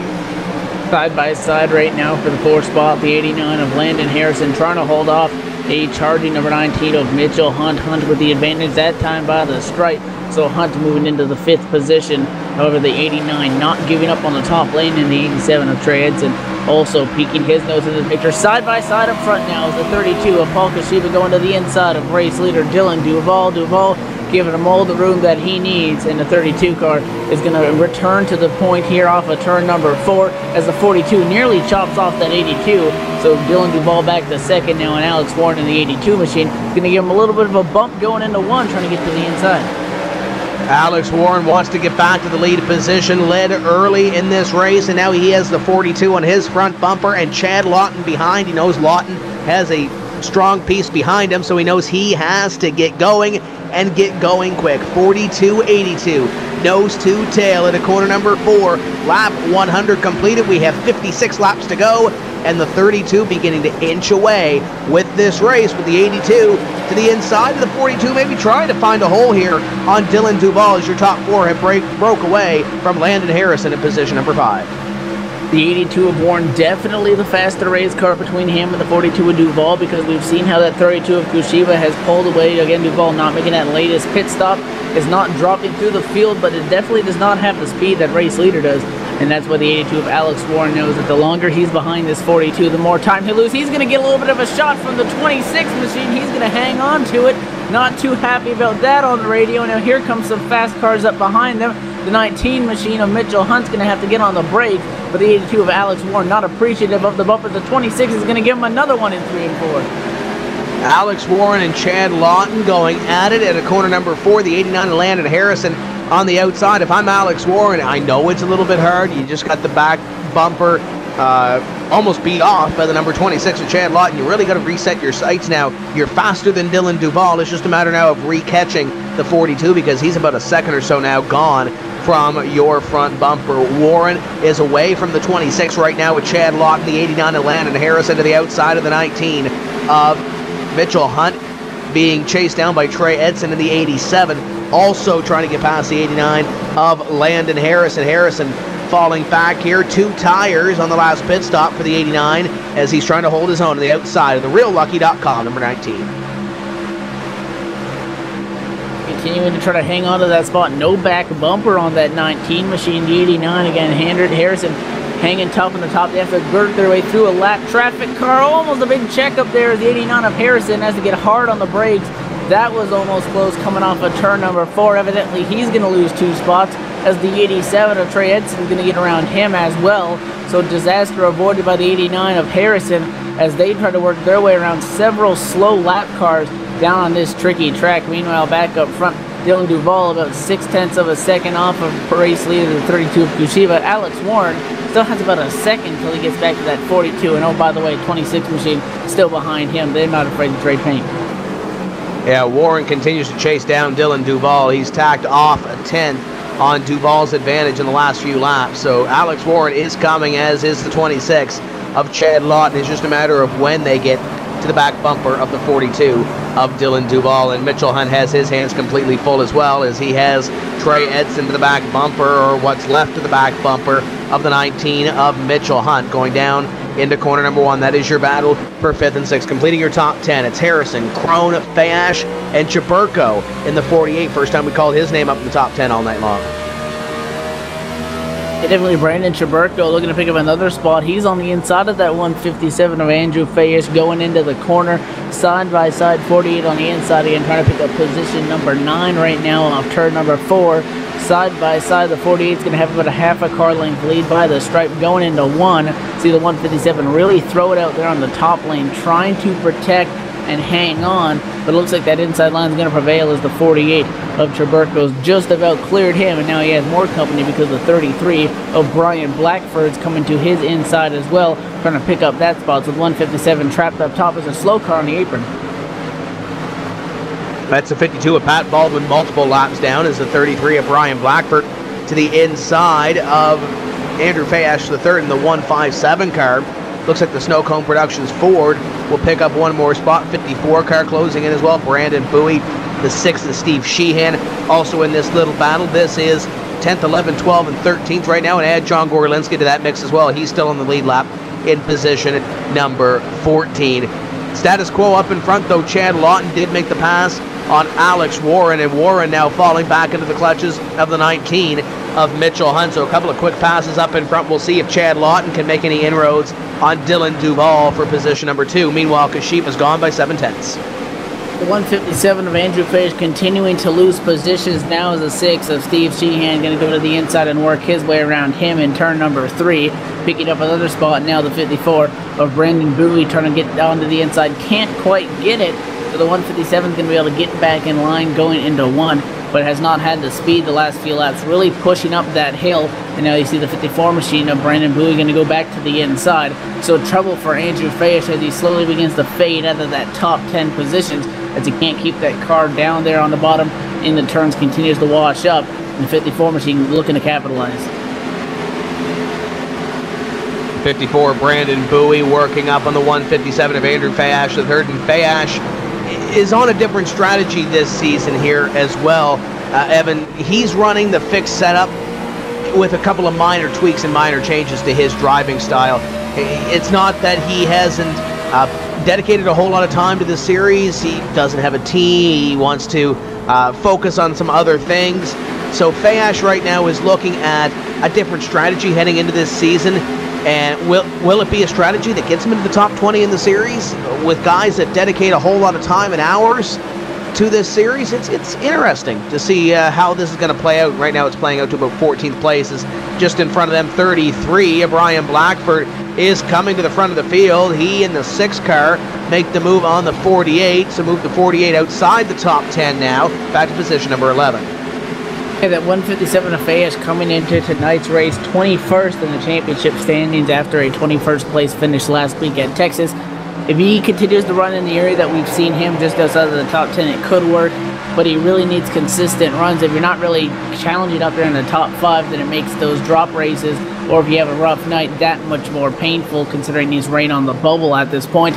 Obviously, it's still a long way to go, but something just to keep in mind as well. The real battle starting to heat up will be for that second spot, because the 26 machine of Chad Lawton is there. All the back bumper of Dylan Duval now, about 6 car lengths off, continuing to chip away. He made quick work of the 82 machine of Alex Warren. Warren about 7/10 of a second behind him as they run right now. So the 26 of Lawton trying to use that speed to his advantage and looks to make an attack here on position number 2 in the closing laps. Yeah, 26 car in the double clutch Chevrolet, and Chad Lawton is there, but the 19 of Mitchell Hunt gave a shot to Alex Warren in the 82 going down into corner number 1. That's about as close as it gets without turning somebody, as the 82 had the 19 glued to his back bumper going down into the first corner that last time by the 19 of Mitchell Hunt. We know how racy he is. We know how much fire is under the rear end of that number 19 car, and he's looking at that number 82 of Alex Warren, former Pro Series champion back in 2011 for position number 4, and the defending Pro Series champion just in front of them, the 26 of Chad Lawton, working up in the 42 with Duval. And definitely the 82 machine of Alex Warren not looking to make any friends on the racetrack tonight, because he's had lots of company on that back bumper these last few laps, not afraid to trade some paint, or rather the guys behind him aren't too afraid to trade some paint with him. The 19 machine of Mitchell Hunt doesn't have to worry about that, because again, he lost that entire back bumper when we saw that big one on the front straightaway coming back from a green flag. So he's trying to get to the inside of that 82 of Warren, continuing to make up time. The 82 is going to put a block on him down in that dogleg. 19 taking a look to the inside. We're going to have to hang off for now, but definitely with the faster race car is Mitchell Hunt. He's just looking for a way around him. As Chad Lawton goes around Dylan Duval, Lawton in the 26, now to position number 2.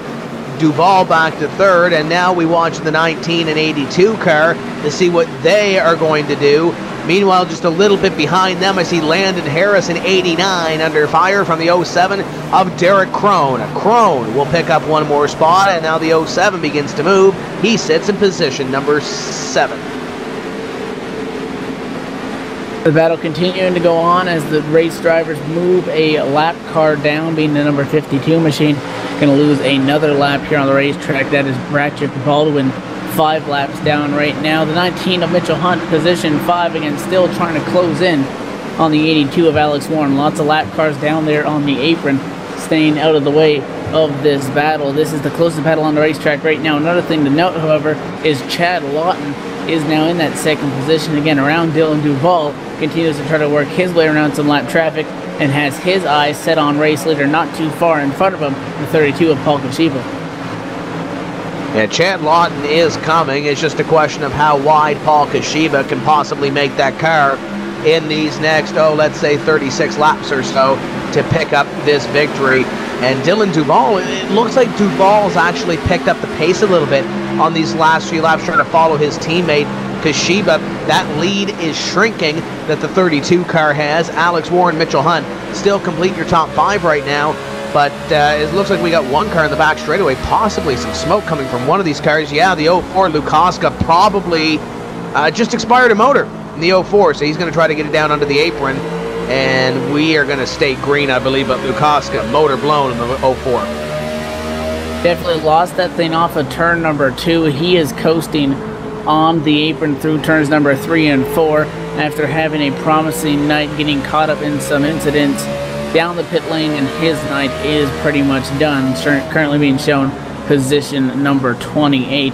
Not what you want to see for sure, but it is on up front because the 26 of Chad Lawton, who is bad fast right now in these last few laps, is on the back bumper of the 32 of Paul Kashiba up front through the corner, about a half a car length, this time into one car length. Really throwing it in there is that number 26 machine. They continue to work their way around some more lap traffic on the inside lane. The 37 machine going to lose another lap as well, but he's going to continue to look for it as Lawton has caught him, and he's right on the back bumper, giving them a little bit of a tap going into 3. Mentioned it before, how wide does Paul Kashiba make this car to keep Chad Lawton away from the lead position? And you saw that little bobble off corner number 4 that last time by Lawton, got a little bit loose.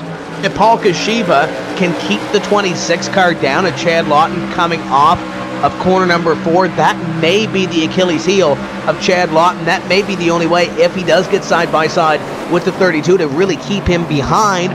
Because we saw it before. We saw Lawton lose a bunch of time in a bunch of positions by getting loose off this corner right here. And you saw a little bit of a bobble as well. It looks like Kashiba is a little bit better in 3 and 4 than the 26 is. And the 26 maybe a little bit better on this end of the racetrack than the 32 is. It also closes in Dylan Duval within a half second of your top 2. So we have a 3-way dance with lead position with Paul Kashiba trying to hold off the number 26 a lot. And definitely, he's got to make that race car wide. Good corner exit there by the 26. That time, Chad Lawton, no wiggle, but he's going to lose a little bit of time into the corner, continuing to try to work his way around.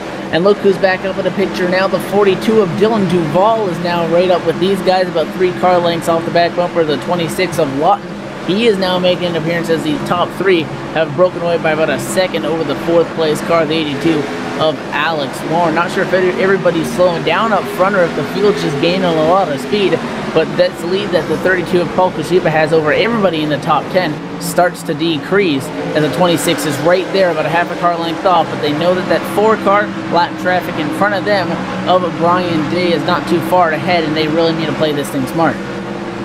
Yeah, you see the train starting to form behind the number 32 of Paul Kushiba. Kushiba trying to hold off, and you better believe if Chad Lawton can find a hole, he's likely going to try to put that opportunity in and try to take the lead position. They go to the inside of Brian Day in the 4, and they're going to try to get to Ashley Miller in the 26 car. There's that hole. The 26 car looking to the inside of the 32 and nearly made it 3 wide and had to back the foot out of it. But there's that small little opening that he had, that small little hole, and he took the opportunity, just could not complete the pass. And look what it's closing in. It's closing in Alex Warren. It's closing in the 19 of Mitchell Hunt, as they have a lap car there stuck in the middle of that battle, as it's going to impede the progress of Mitchell Hunt a little bit. But nevertheless, it's a 5-car battle now for the lead, as opposed to a 2-car battle that it was 10 laps ago. 42 Duvall continuing to close in, only 0.3 of a second off of the back bumper of race leader, the 32 of Kushiba, not too long ago, about a second off. So Duvall obviously taking advantage by the battle between the 32 and the 26 up at the front of the field. 26 has got the run, he's going to get into the left rear of the 32 of Kushiba, could not quite get to that inside in time. He's going to look there in turn number 1, gets a nose down, and we're side by side for the lead. Can he hang on to it? Coming off turn 2, walks it up the hill and back in line. Can't keep an angle on it, as Paul Kushiba is going to maintain the lead, but the 26 of Lawton really throws it into 3. And we've seen it before to the 26. He can't keep it down. He needs room to make the pass off the corner and for the lead position, as Paul Kushiba tries to hold on to this thing. 132 being worked on the board, over 20 laps to go. Question is, can he hold on for those 20-plus laps?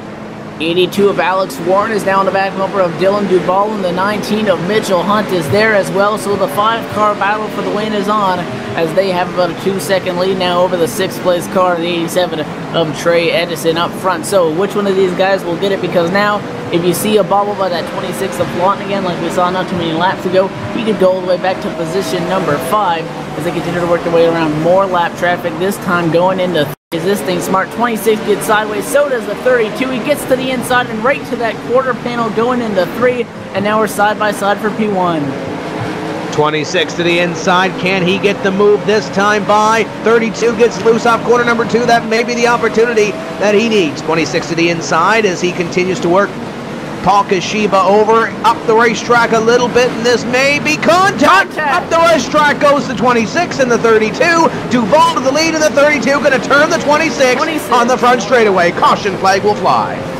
Peppers boil over at the Phoenix International Raceway. The caution flag is out after the 26 machine of Chad Lawton had to make an aggressive move to the inside, could not hang on to that inside lane, bring them both up into the outside wall, and the 32 said thank you very much and turned the 26 head on into the outside wall coming out of the corner. Luckily nobody else involved, but a big turn of events here late in the race, and next thing we know, it's the 42 of Dylan Duvall up front, and 2 fast race cars are trashed.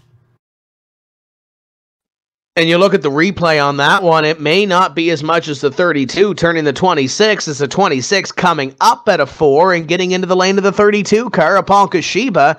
It depends what camera you look at, but the 26 may have just cut up in front of the 32 and may have put himself into the fence. It depends what way you look at that one.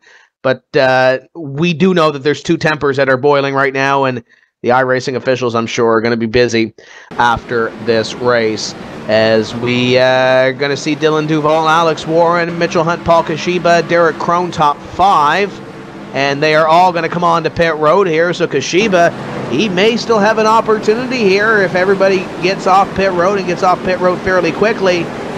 This could be exciting going to the finish. Yeah, 26 definitely coming up the racetrack, but it doesn't look like the 32 made any sort of effort to get out of his way. 32 car could be okay. He's down the pit lane. He's got some met up sheet metal. The question is anything under that race car destroyed? We're going to see as he comes into his pit stall, nearly overshooting it. So let's see what Kushiba can do and try to recover from this, but obviously getting the short end of the stick is not him. He's going to possibly be okay, but Chad Lawton in the number 26 machine, after running great last week, having late race troubles, is going to see some deja vu and finds himself behind the wall. Tough break for them as well as they exit the pit lane with a 42 of Dylan Duval sitting up at the front right now. And 2 right side tires for Dylan Duval. He wins the race off pit road over Alex Warren, Mitchell Hunt, Paul Kashiba, Steve Sheehan, top 5. We're going to step away and we'll bring you back to the finish of the NASCAR iRacing.com Pro Series. Our broadcast on ETV Motorsports Live is presented by Double Clutch.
If you're a serious online racing enthusiast, you need Derek Spear Design, maker of high-quality, custom-built, and 50 caliber strong simulation racing products like button boxes, shifter pedals, component parts, and more. The advantage a championship sim racing driver needs. Rated 10 out of 10 by Inside Sim Racing TV. Check out his line of top-shelf sim racing products, reasonably priced at DerekSpearDesigns.com, and buckle in for a no-nonsense ride. DerekSpearDesigns.com today, cowboy.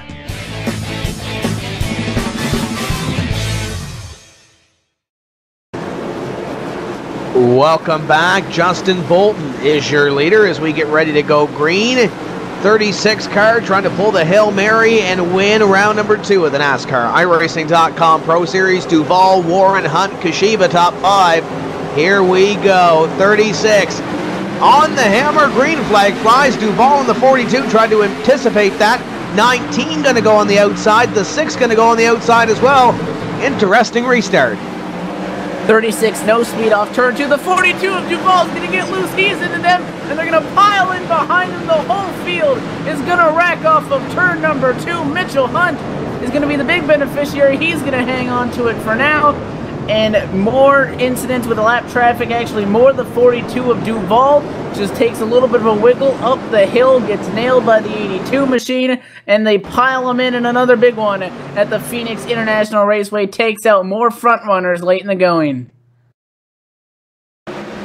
That's a tough wreck for a lot of your front runners that were not only involved in this, but also involved in the championship chase. Dylan Duval in the 42 tried to get a little more out of that race car than what that race car wanted. Mitchell Hunt involved in that one as well. The 82 of Alex Warren takes a huge hit to the back end. The 42 with Duval gets Brandon Schmidt as he comes back out onto the racetrack. I believe the 82 and the 42, maybe the 2 drivers that were more heavily involved in that one, and it's a tough way to end the race for those 2 drivers, or if not end the race, and the chances of winning for those 2 drivers. And now Justin Bolton will have Mitchell Hunt, Paul Kashiba, Trey Edson, and Landon Harrison as your top 5.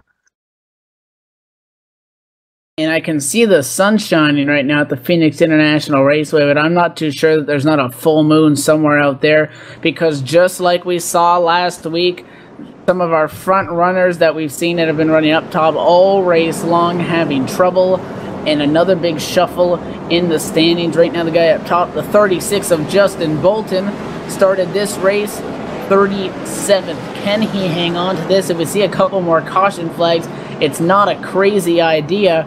Over a fast car right now is sitting P2, and I think Tim Terry, you got him on the radio. Mitchell Hunt, it's Tim Terry up here in the booth running at second. Going to have less than 15 laps to go. You have a car that stayed out on the racetrack on that last caution. Do you have what it takes to win here tonight?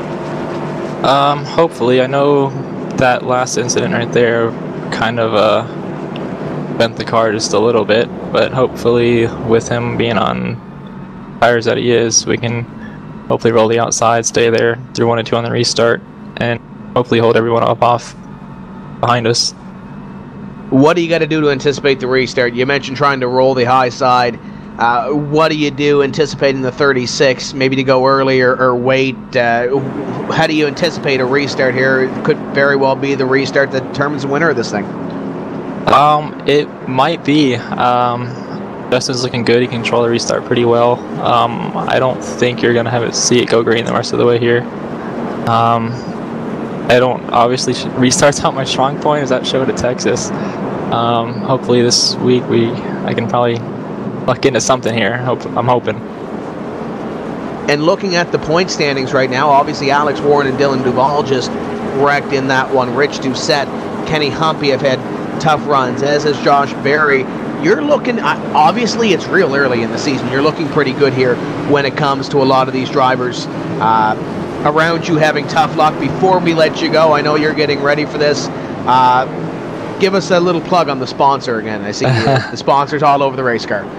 Yeah, again, reallucky.com down in West Palm Beach, Florida. It's a deep sea fishing. Whoever down there or on here listening right now, go check it out. It's www.reallucky.com.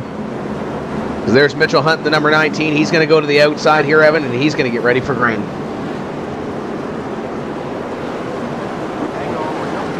Tell you, Tim, while we get ready here for the green flag, two drivers not happy. Actually, the officials going to throw the caution flags. We're going to go around one more time. Several drivers exchanging words. Brandon Schmidt and Dylan Duvall having a spirited difference of opinion as Dylan Duvall wheels his car behind the garage. After all that, you can imagine some drivers not going to take too kindly to all of that, considering how long this race is. 156 laps at Phoenix. These guys have been on that track for over 1.5 hours to this point. You work so hard, and you can see it go away with something that's completely out of your control. It's a really tough break for some of those guys that were really fast. We're going to have to get an explanation from the iRacing officials, because apparently there's 3 free passes on this caution flag, including Shane Miller, Rich Doucette, and Ashley Miller. It may be those drivers were trapped a lap down in that last caution and did not get the wave around. But nevertheless, and there's one more. There's Josh Berry going around. We're going to have the caution flag thrown again, and we're going to go one more lap before we go green. So there's going to be a few more drivers that get at least one lap back or are on the lead lap of this one. So we'll restart here with Justin Bolton as your leader of the event. Mitchell Hunt, Paul Kashiba, Trey Edson, and Landon Harrison are your top 5 as we get ready to go back to green.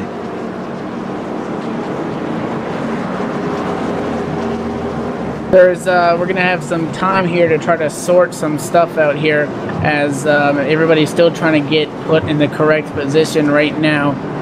It appears that Ashley Miller and Josh Berry received one too many wave rounds and are currently being shown a P1. The 36 car, Justin Bolton, is on the front row, however, so not too sure how this is going. It looks like Ashley Miller's being shown on 147 and Bolton and everybody else on 146. So a lot of confusion going on in the server right now. Not a lot of laps left. If they can get this thing sorted out, this could end under caution or could limit the amount of laps that we want to see Mitchell Hunt in that P2 position that we just talked to get at going to the win. So very strange turn of events. I guess that is the full moon out at Phoenix. I don't know if they visited the ETV Entertainment Network production hauler before and JD gave them any of them special drinks down there, but That might have been the case. Well, I shouldn't say anything. Laura Lawson was in my ear last week at the Maritime iRacing League race offering me a beer. So that may be actually where it came from. So nevertheless, Justin Bolton, Mitchell Hunt should be your top two, and they're lined up as such. Ashley Miller and Josh Berry are going to come down pit road, and I believe they are likely going to sit on pit road because that's the only thing that I can think of for this race to get restarted and at least have our scoring to update to have Bolton and Hunt in the top two positions. We're going to throw one more caution flag, or we're going to go one more caution lap before we go back. The best thing, the person that this is going to benefit the most, it's got to be Justin Bolton, because Bolton is sitting there, staying out on the racetrack, and he's got to be loving this because every single caution lap that he can get is a little bit closer to the end of the race, and if he can hold off Mitchell Hunt, let's say they wreck behind him, this could very well work out well, if not for a win, possibly for a top 5 run. This could be a crazy turn of events that puts that 36 in victory, and I'll tell you, when we saw him take that strategy call to go to the front of the field, was still a fair number of laps to go, about 20 to go. Didn't think he had a shot. We had a quick caution, and now the way that this is looking, if we get another quick caution, the 36 of Justin Bolton may take home a checkered flag in one of the strangest ways that you can find on the iRacing service. Everybody's still trying to get things sorted out. The field continues to be doubled up. All eyes are on Ashley Miller and Josh Berry, who are now back in line. But I'm looking at the laps right now, and they still appear, yeah, they went through the pit lane. They did not stop, so they are still on the lead lap. So that 7 and 91 machine, they need to sit and stop and wait an entire lap, because those two cars are a lap ahead of everybody else. And it's just a big mess at that scoring line, and I'm sure that the iRacing officials up in that tower are frantically trying to get this thing back to green. We're on lap 149 right now. Actually, race leaders are on lap 148, technically speaking, of 156. This is, I haven't seen anything like this before. It's going to be 2 laps before we go green, unless they wave the 18 cars around that they did not wave around before. The 7 and 91 are coming onto pit road right now. They are going to have to stop in their box, and they're going to have to wait for the field to go back by again. There goes the caution flag again, so we're going to get one more lap. We should have probably one more lap after that to get these guys into line, which means we are probably going to have about 4 laps to go when we go back to green flag racing, 4 or 5, as the 91 going to stop in his box. And you know, I'm here. I'm going to have to sit. Why not? Let's take 4 tires in this race car as the Speedco team goes to work on the point leader, Josh Berry. They're going to have to sit there. At least that's what I'm thinking. They're going to have to sit there and wait for the field to go by. The field is doubled up in corners 3 and 4. Lights are on atop the pace car, so we should have the lights out this time by. As soon as the leaders pass, the 7 and the 91 should come off pit road behind, and then we should be back to green. At least that's kind of what I think, as yeah, the 7 and the 91 are still sitting there, and the field is going to go by. This might work this time. And this is really going to put that 36 of Justin Bolton in that catbird seat, because if we see a caution again with no green-white checkers in the iRacing service, a caution flag flies. This race is done, and the way that the atmosphere of these restarts has been so far through tonight, looking pretty good for that 36. So we really need to look at the 19 of Mitchell Hunt and the 32 of Paul Kashiba, who's going to be starting P3 on this restart. They're going to be really aggressive here if they want to get the victory lane. Let's see how this turns out.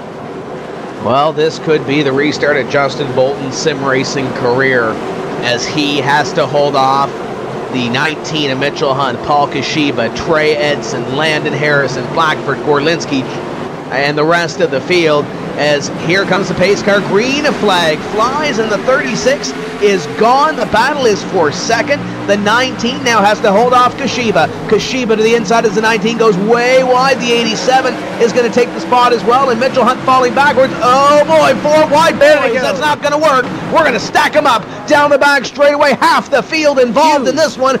Bolton will be your leader, and I believe we may have one more restart.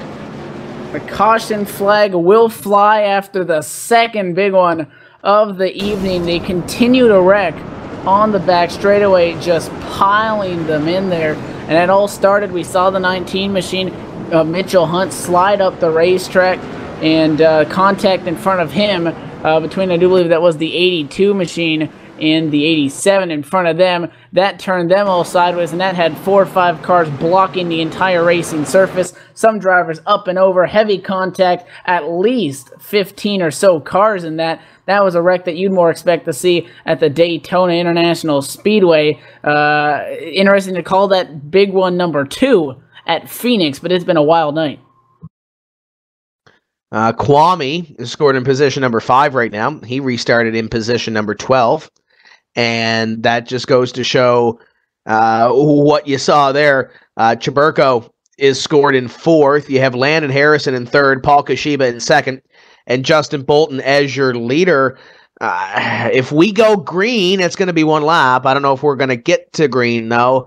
That's... I mentioned all those caution laps that the iRacing officials had to put in there to fix their mistake was good for Justin Bolton, and it may have played out in his favor as Kashiba, Harrison, Chiburko, and Kwame in the 5th place position. Brandon Bowie, Derek Crone, Josh Berry, Andrew Fayash III, and Brian Blackford right now scored as your top 10. Again, just a strange turn of events here late in the going. At the Phoenix International Raceway. We've seen a lot of torn up sheet metal. Keep in mind, when we started, 43 cars were on the lead lap. Right now, only 17 of them remain. Shane Miller being the last car on the lead lap, really turning into a survival of the fittest. Take a look at the cars that'll be on our 2nd row when we go to this eventual restart, if we do get 1 or 2 in. The 89 of Landon Harrison and the 48 of Brandon Chiburko find themselves on row number 2, come to possibly a 1-lap shootout here. This is still anybody's ball game, but I think it's the 36 of Bolton nails that restart after a gutsy call up there on the pit box. He's going to pick up an amazing win here after all that's said and done. And you look at everything that's transpired in the last few moments. Mitchell Hunt, Trey Edson, Steve Sheehan running near the front of the field. They're all 1 lap down. John Adams, as the 87 spins in front of the field, Trey Edson is going to call it a night. He's done for the evening. Then you look at Josh Berry. Berry right now, I don't see the 91 car on the racetrack. But how about Rich Doucette? Rich Doucette at one point was 6 laps down. A lot of damage to that race car. He's sitting up here 1 lap down in position 18 right now. Pace car lights are off. Next time by, we go green.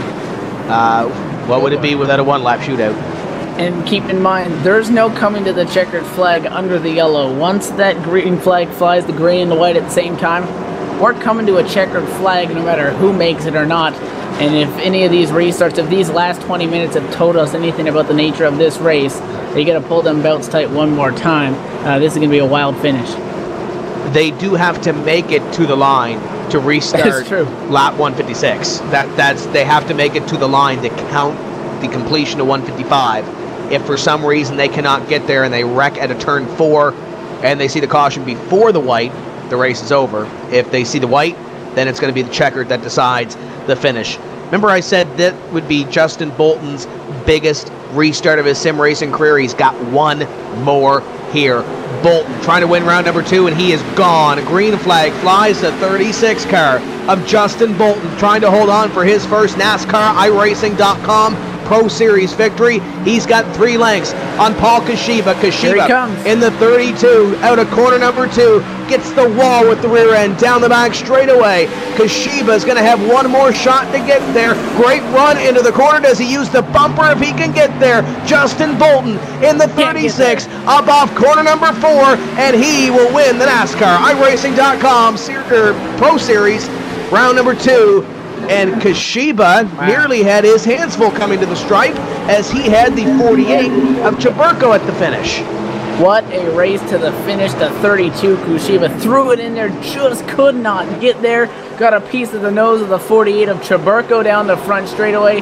And what a finish. The capacity crowd here at Phoenix International Raceway in excess of 67,000 people, and everybody watching on ETV Motorsports Live.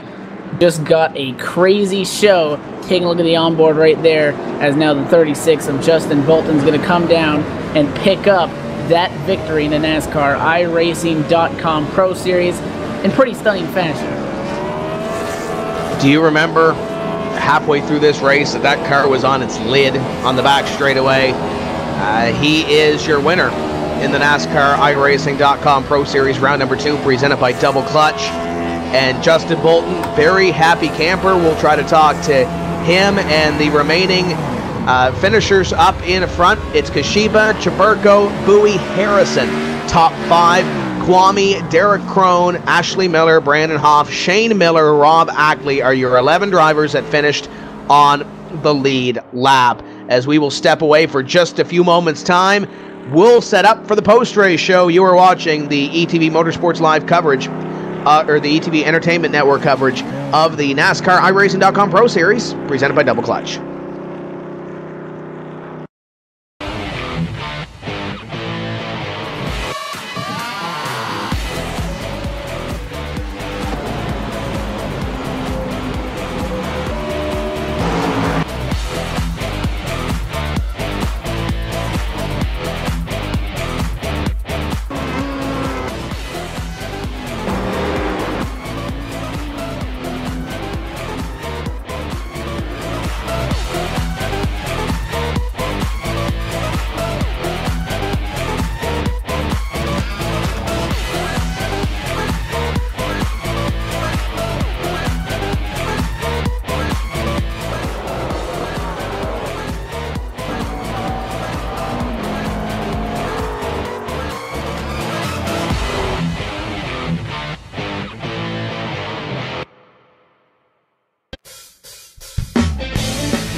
If you're a serious online racing enthusiast, you need Derek Spear Design, maker of high-quality, custom-built, and 50 caliber strong simulation racing products like button boxes, shifter pedals, component parts, and more. The advantage a championship sim racing driver needs. Rated 10 out of 10 by Inside Sim Racing TV. Check out his line of top-shelf sim racing products reasonably priced at DerekSpearDesigns.com and buckle in for a no-nonsense ride. DerekSpearDesigns.com today, cowboy.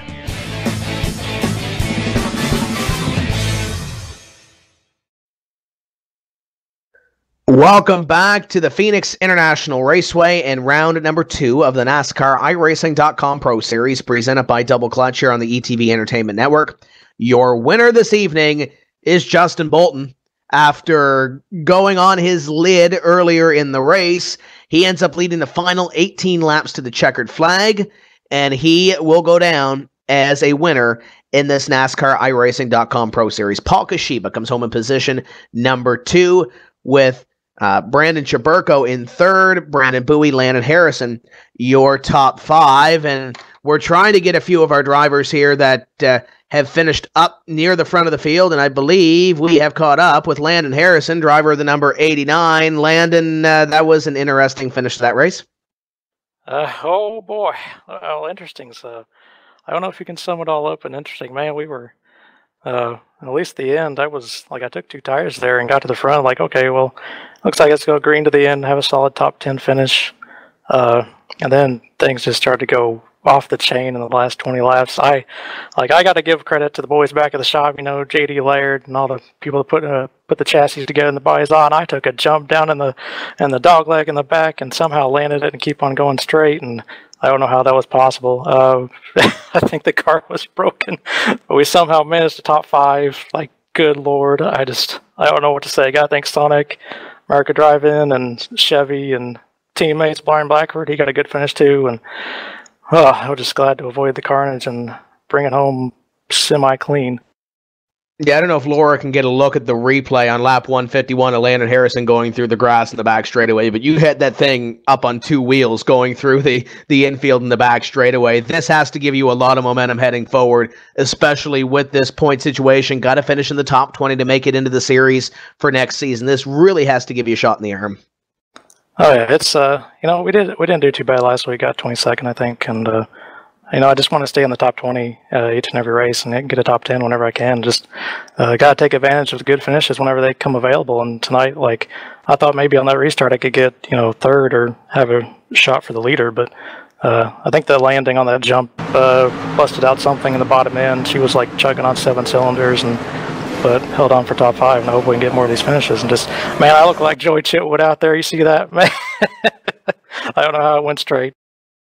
Homestead Miami Speedway coming up next week. Can we, I don't want to say repeat the performance because we don't want to see you on 2 wheels, but can you get up there and get another top 5 run? Well, if it takes 2 wheels to get top 5, yeah, I'll do it again. But man, it's just, I don't know about Homestead because I'm not as confident on the, the 1.5 mile tracks. Homestead's not really one of those cookie cutter tracks, but I'm like short tracks more my style, and I'll just have to get a good finish here. I think we can run like, top 20 next week, but I'm always hoping to sneak in for a top 10 or a top 5. You mentioned those sponsors. You mentioned the teammates back at the shop. If there's anybody else you want to say hello to or any final thoughts before we let you go here, the mic is all yours. Oh, yeah, I got to thank, JD for painting my car. I got to thank Sonic America's Drive-In for being on the car. Got to thank Harry, Harrison Wilets for spotting. Ray Afala was also helping me spot, and everybody was giving me advice and just encouraging me through the carnage that unfolded in front of my windshield. And just, I got to thank all those guys, and we'll try again next week. That's your 5th place finisher this evening, Landon Harrison, driver, the number 89. I believe Evan Pasoko has caught up with our 2nd place finisher, Paul Kashiba. And down here on the pit lane with the driver, that number 32, Paul Kashiba, how would you describe those last 20 laps of this race? Yeah, that was absolutely crazy. First off, I got to apologize to Trey Eatson and pretty much the rest of the field at the end there. I had damage after making contact with Chad Lawton, and I went into the corner, and it just got a little bit too tight. I tried to keep it down, and we made contact, but all in all, that was an awesome race. I can't thank Wicked Chassis enough. That setup was awesome. We led 81 laps there, and we definitely had one of the best cars out there tonight. Maybe a little bit more on the long run we needed, but other than that, that thing was awesome. And definitely walk us through that closing lap, I guess you could say, the 1-lap shootout to the finish. You enter turn 3, a good 6 car lengths back. You got right to the doorstep, but could not get it done. What was going through your mind there coming to the final restart and then all the way to the checkered flag? I knew it was going to be a close one, maybe 2 laps, and I would have been able to get them. But that 1-lap shootout, the only way I was going to be able to pass them was to run them real dirty. And I did send it into 3 pretty deep, but I wasn't going to run them dirty like that. And, I mean, 2nd place after all that, missing the Texas race entirely last week, it definitely feels pretty good. And if I was going to touch on that, not even making it to Texas last week, the top 9 of your races go towards those championship standings. Obviously, everybody looking for the top 20 to go to next year's 2014 NASCAR iRacing.com Series World Championships and the road to $10,000. A top 2's got to make that feel pretty good. Looking forward, we're going to Homestead, followed by Daytona. Knowing that you pretty much have your mulligan gone already, how are you going to attack these next few races, and are you confident going into next week at Homestead? Yeah, I'm pretty confident so far going into Homestead. As a team, we're going to attack these races pretty hard. Mark Waltz, Christian Peterson, Kyle Manger, Kyle Crump, Brandon Atkinson, we're working really hard to get these setups perfect before we join this race, and we're definitely going to have another great piece going at Homestead. And definitely that's a sharp number 32 you got. Who's behind it? Any shout-out sponsors you want to throw out there? The mic is all yours. Yeah, I'd like to thank Nick Del Campo for making a great scheme. I don't have any sponsors on board this season, but the car looks great with Nick Del Campo designs on it. And everyone at Wicked Chassis for making this setup awesome, and I'm excited to run the rest of the Pro Series. And definitely congrats on our top 2. Great effort there at the end, and good luck next week. Thanks, man. I appreciate it. I do believe now, Tim Terry, you're down there somewhere with our race winner, none other than the 36 of Justin Bolton. Your winner in round number 2 of the NASCAR iRacing.com Pro Series is Justin Bolton. Did you anticipate being in victory lane after being on your dome on the back straightaway? I had no idea we were even going to be able to contend for a win from that race from the start. I mean, we struggled with the setup here all week long. You know, we worked on it a little bit there during the course of the week, and I was having internet problems and unable to get online for most of the week, and unfortunately that kept us from testing. But I mean, we threw a qualifying setup in it at the last second, and you know, I was just so happy we made the race and we're going to have a chance at it. But I mean, if you had asked me halfway through that race after flipping over, there's no way I would have said we were even getting to top 10. But just staying out of the wrecks, and you know, we stayed out that last time, and it actually ended up working out for once. It usually doesn't work out staying out on pit road, but you know, cautions fell just right, and we had a few mess ups under caution the one time. We had to keep throwing the caution there, and that helped us out a little bit there. So I just got to thank all these guys at One Up Motorsports for staying behind me and doing all that they do to help me out. And you mentioned those 2 restarts. How big were those 2 restarts to getting you this victory? Yeah, those restarts were I just had to make them the 2 most smooth restarts I've ever had in my career. Just had to focus on keeping the tires hooked up and just keeping the car to the ground. You know, couldn't spin the tires and get caught up back with them because we were on about 30 lap older tires and they would have just gobbled us up. So just had to focus on keeping it real smooth and easy down the front stretch. And then I knew once we got off of turn 2 and I saw them start wrecking, you know, that was one restart. And then for the last restart, I knew if we would just do the same thing and get about a 4-car length lead that we'd be good in 3. Got a little worried going into 3, in the middle of 3 and 4, actually, whenever, you know, I saw Paul coming up. But, you know, he tried to get to me there, but just a little too short. You know, I always have fun racing Paul and got a lot of respect for him. So, you know, that was good to see him finish second, but that was just unbelievable to get the win there. Now, I know points are nice. We're looking at points to possibly win a championship, yada, yada, yada. But you are sitting right now 9th in the standings. There is 1 drop in this series. You're aiming for the top 20 to get into the NASCAR iRacing.com Series World Championship. How much of a momentum booster is this for the next 8 races? Yeah, we're definitely aiming for that top 20, like you said, you know, to hopefully get into the championship for this year coming up. But, you know, I was just so down after that first race, after wrecking with that few laps to go, after sitting, you know, 12th there. But coming back to this and getting a win, it's a huge boost for this team, you know. The morale is definitely going to be up for this next race coming up, and we got a real good setup for Homestead, so I'm looking forward to that race. Going to be exciting to see if Justin Bolton can get back through the field and win his 2nd consecutive race at Homestead. You can see it here next week on the ETV Entertainment Network. Justin, before we let you go, you mentioned the team at One Up Motorsports. Who's on the team? Who's on the race car? Who helps you get to the racetrack each week? Yeah, I got to thank all them the most. Tyler, Johnny, David Cater's in the hospital actually right now, so we're thinking about him. Hopefully he gets better. Josh Lawton, Rob, Phil, Cameron, Marty, Travis, John, Shelvin, and Mark. All those guys are a big help to me and everyone on the team. You know, we're a lot of guys that just like to have fun on the service, and, you know, they're a lot of fun to race with and be around. So, you know, it was really cool to get hooked up with them for this season, and I'm really excited for the rest of the season. But I got to tell you, thanks to my mom and dad, especially, for supporting me through this. And thank you guys for putting on such a great broadcast. A winner in the NASCAR iRacing.com Pro Series, Justin Bolton wins at Phoenix. I believe Evan Pasoko has caught up with our 3rd place finisher, Brandon Chaburko. And that's right, down here on the pit lane with the driver of the 48, Brandon Chaburko. Brandon, with all that went on tonight after starting P40, about a top 3 feels pretty good. Yeah, it feels amazing. The Chris Crosby chassis car ran great all night. We were a tick tight to start off with, made a minor adjustment to get it loosened up, and from there on it was a rocket ship and just avoiding the wrecks. And we got top 3. Even tonight, you're tied for 2nd in the overall championship standings once everything cycles through. Going into next week at the Homestead Miami Speedway, knowing that you're up there in points, obviously the main focus is the top 20, but if you keep knocking off some solid finishes, you could have that championship in your eyes. How do you feel going into next week's race? I feel pretty good. Tom Moustakis, he builds great setups for us, and I want to finish well and take baby steps and see how we go next week. And definitely, and walk us through that final restart, coming to one lap to go. You end up finishing third in a side-by-side battle when it's all said and done with the number 54 machine. How did that go? And we know that you got into the back bumper of the 32 machine off of 4. Just walk us through those closing laps.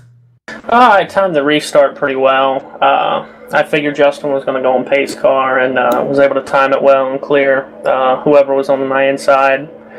Paul tried to get the door to Justin, but couldn't do it, and I laid off of them. I was going to let them two race it out. I was happy with third.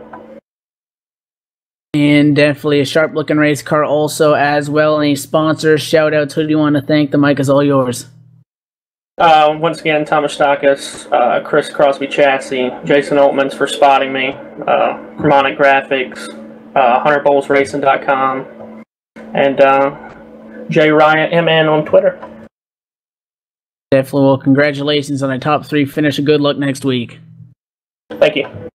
Tim, I do believe now you're down there on the pit lane with another one of our top runners, none other than Chris Overland.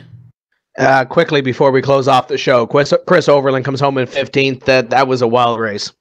My shoulder hurts. That was a hard wreck right there at the last end of it. That was nuts, to say the least.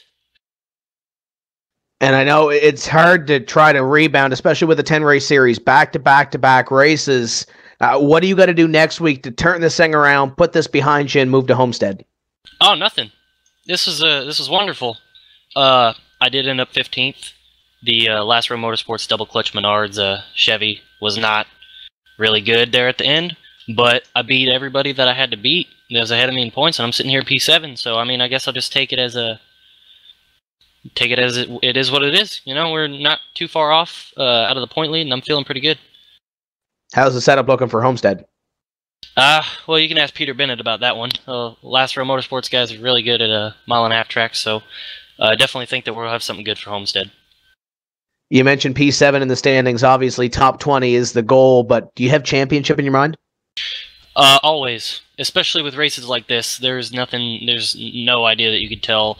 I'm sitting here with Justin right here beside me, and I flipped him in the middle of the race. He checked up, and I spun him, and he went up on his lid, and he ended up winning the race, so I'm never counting anything out. As far as I'm concerned, you know, one of the guys who hadn't even started a race yet could come out here and win it. You mentioned the Last Row Motorsports team. Who's on the team? Who helps you get to the racetrack each week? Well, first I want to thank Double Clutch for sponsoring my very torn-up race car. I want to thank Menards, all the guys at Last Row. There were a couple of us who didn't qualify. Joey Brown for being my spotter, Charlie Foster, Nick Morse, PJ Sturgis, Peter Bennett, everybody else who I'm forgetting over there, Brandon Schmidt. Yeah. This won the best races, won the prettiest, but I mean, we came out with a good finish, and we're good and sitting pretty fine in points. And thanks to ETV for putting the race on. Appreciate it, guys. And that's Chris Overland coming home in position 15 this evening. But Evan, as he mentioned, 7th place in the point standings after 2 races, which isn't bad. Barry, Bowie, Chiburko, Doucette, Hunt, your top 5 unofficially in the point standings after 2 races. And we head to Homestead next week. Yeah, definitely. I don't know if we can top the excitement and drama that we've seen tonight, but Homestead definitely should provide us with a little bit more room, and I think a little bit more green flag racing. Don't forget, you guys can put in your race predictions, and your winner will walk away with a double clutch gear bag. Go to etv-entertainment.com, click on ETV Motorsports Live, find the Pro Race Predictions page. It closes 10 minutes before the drop of the green flag, so make sure to get that in before we go back on the air next Tuesday night, and maybe walk away with some cool stuff if you know your stuff. And be sure as well, the ETV Entertainment Network and the ETV Motorsports Live, great place to see all kinds of racing action. The Maritime iRacing League tomorrow night at 7 p.m. Eastern on the ETV Motorsports Live Network. And, of course, the ETV Motorsport Live NASCAR iRacing.com Pro Series broadcast presented by Double Clutch, helping you win on Monday. Check them out at winonmonday.com. That's going to do it for us here on ETV. So for Laura Lawson, JD Webb, Eddie Walzig, Evan Pasoko, my name is Tim Terry, saying we'll see you next week when we say let's go racing from the Homestead Miami Speedway. Congratulations to Justin Bolton on his first NASCAR iRacing.com Pro Series win. Keep the hammer down, and we'll see you at the track.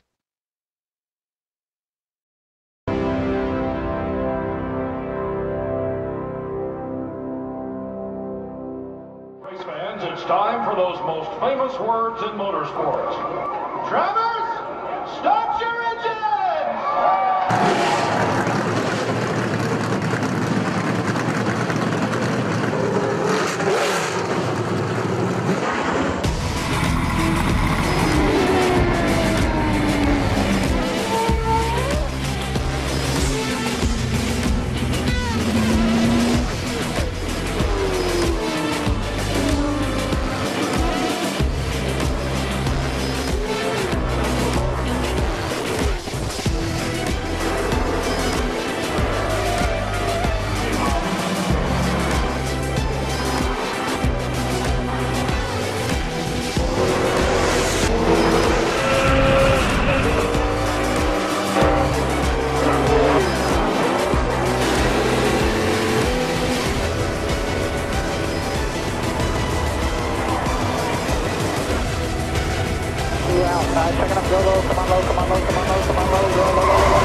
Michael Conti comes up at a corner number 4 in the checkered flag. He wins his first NASCAR iRacing.